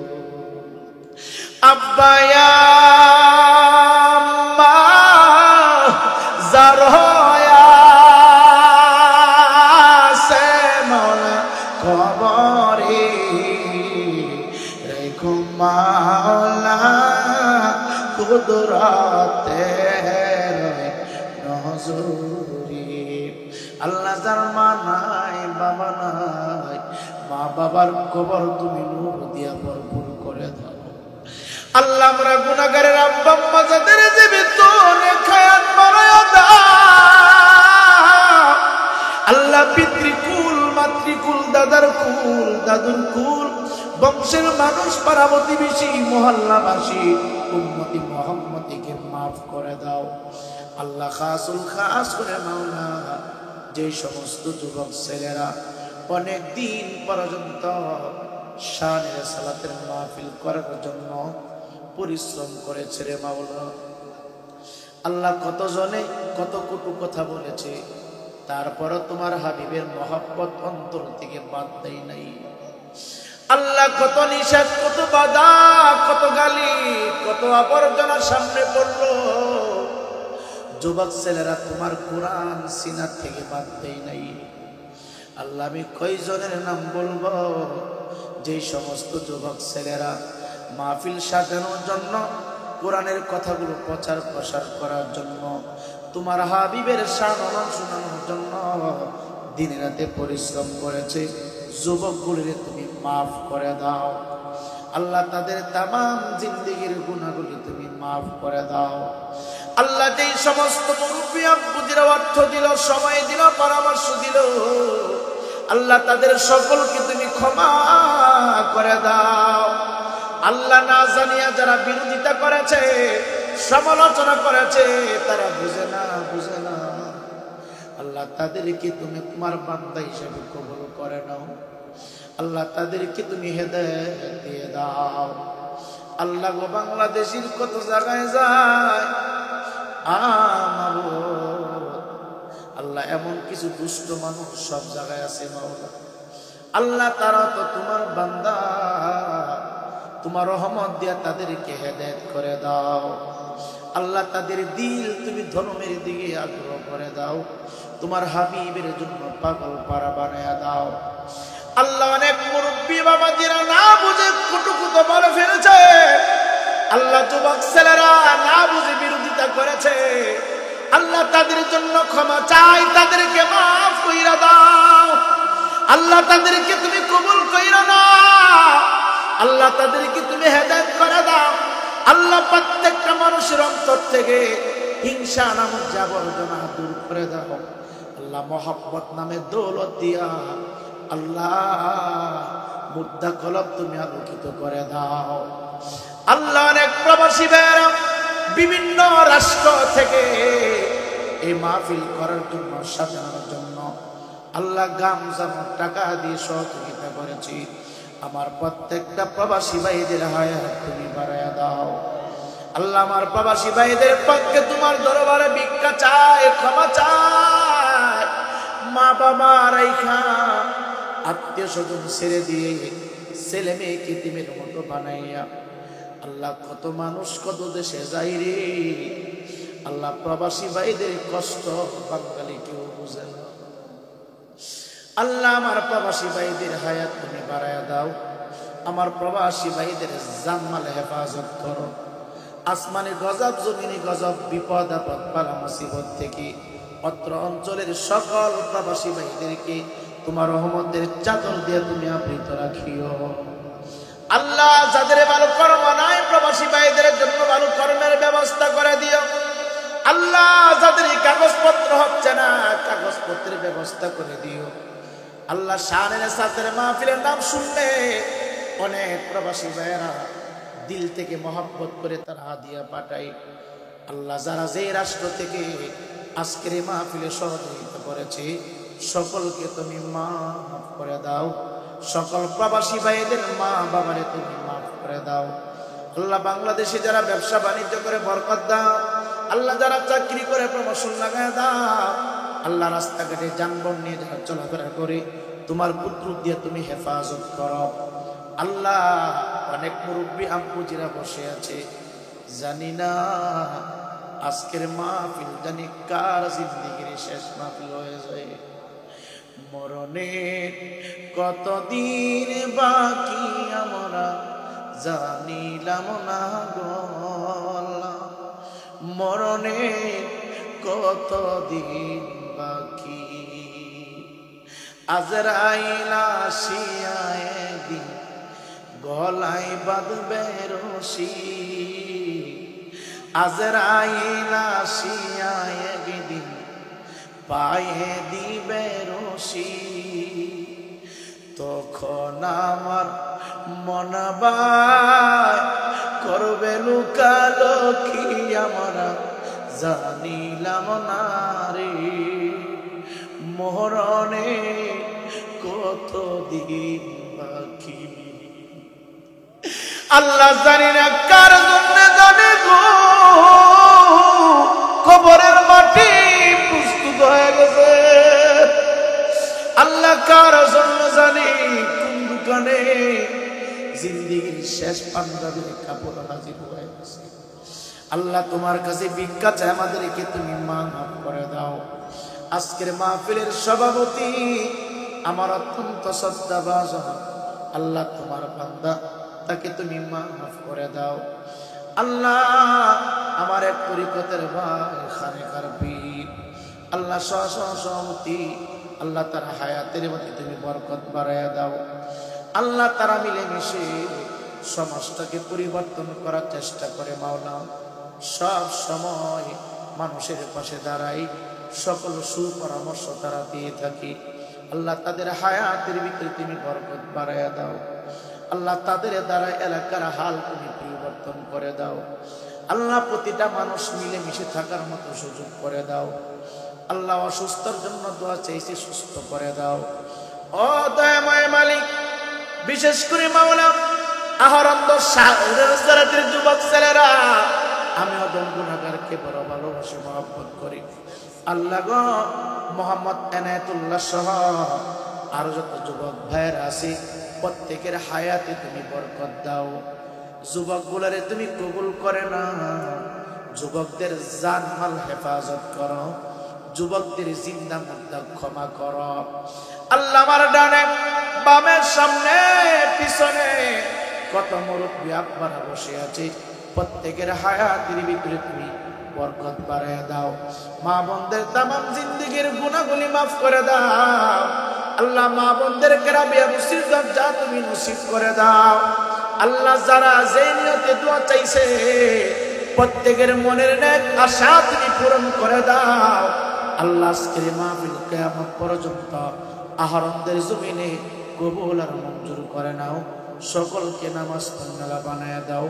পাকে পাঞ্জতনের গোলাম হিসেবে তুমি কবুল করে নাও। আল্লাহুম্মা রব্বিরহামহুমা কামা রব্বায়ানি সগীরা। আল্লাহ মাস্টার সাহেব অসুস্থ মাওলা, আল্লাহ দোয়া চাইছি মাওলা, তারে তুমি সুস্থ করে দাও।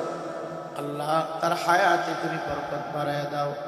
আল্লাহ আমার এক ভাই দুবাই প্রবাসী মাওলা, ও প্রভু মোটা অঙ্কে হাতিয়ে দিল। আল্লাহ তার হায়াতে তুমি বরকত দাও, তার জান মাল তুমি হেফাজত করো। কত মানুষ কতভাবে মাহফিল সহযোগিতা করেছি, সকলকে তুমি মাফ করে দাও। আল্লাহ যতগুলি কথা বলতে পারলাম, যা বলতে পারি না, তোমার দরবারের সকল কথাগুলো তুমি কবুল করে নাও। শেষবারে তোমার কাছে আরজি জানাই মাওলা, অনেক আলেম ওলামা আমার ডানে বামে সামনে পিছনে বসে আছে, আল্লাহ তাদের পায়ের দুলার যোগ্য আমি আমির হোসেন রাই করি না। আল্লাহ যে কোন একজন কুশিলা বানায়া আমাদের দরখাস্ত তুমি কবুল আর মঞ্জুর করেন। আল্লাহ সব সময় আলেম আমাদের সহবতে থাকার তৌফিক আমাদের সকলকে দান করে দাও। আল্লাহ আমি অযোগ্য, আল্লাহ আমি গণ্ড মূর্খ, আমি অদম গুনাহগারকে কথা বলার মতো তুমি সুযোগ করে দিয়েছো। আল্লাহ আমি জানি আমি হাত বাড়াইলে তোমার কাছে কবুল হবে না।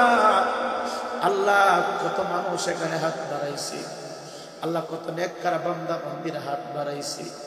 যার হাত তোমার কাছে পছন্দ হয়, যাকে তোমার কাছে ভালো লাগে, যার জবানের জিকির তুমি পছন্দ করো, আল্লাহ একজন কুশিলা বানায়া আহরন্দ শানের সালাতে সমস্ত কিছু তোমার দরবারে কবুল করে নাও।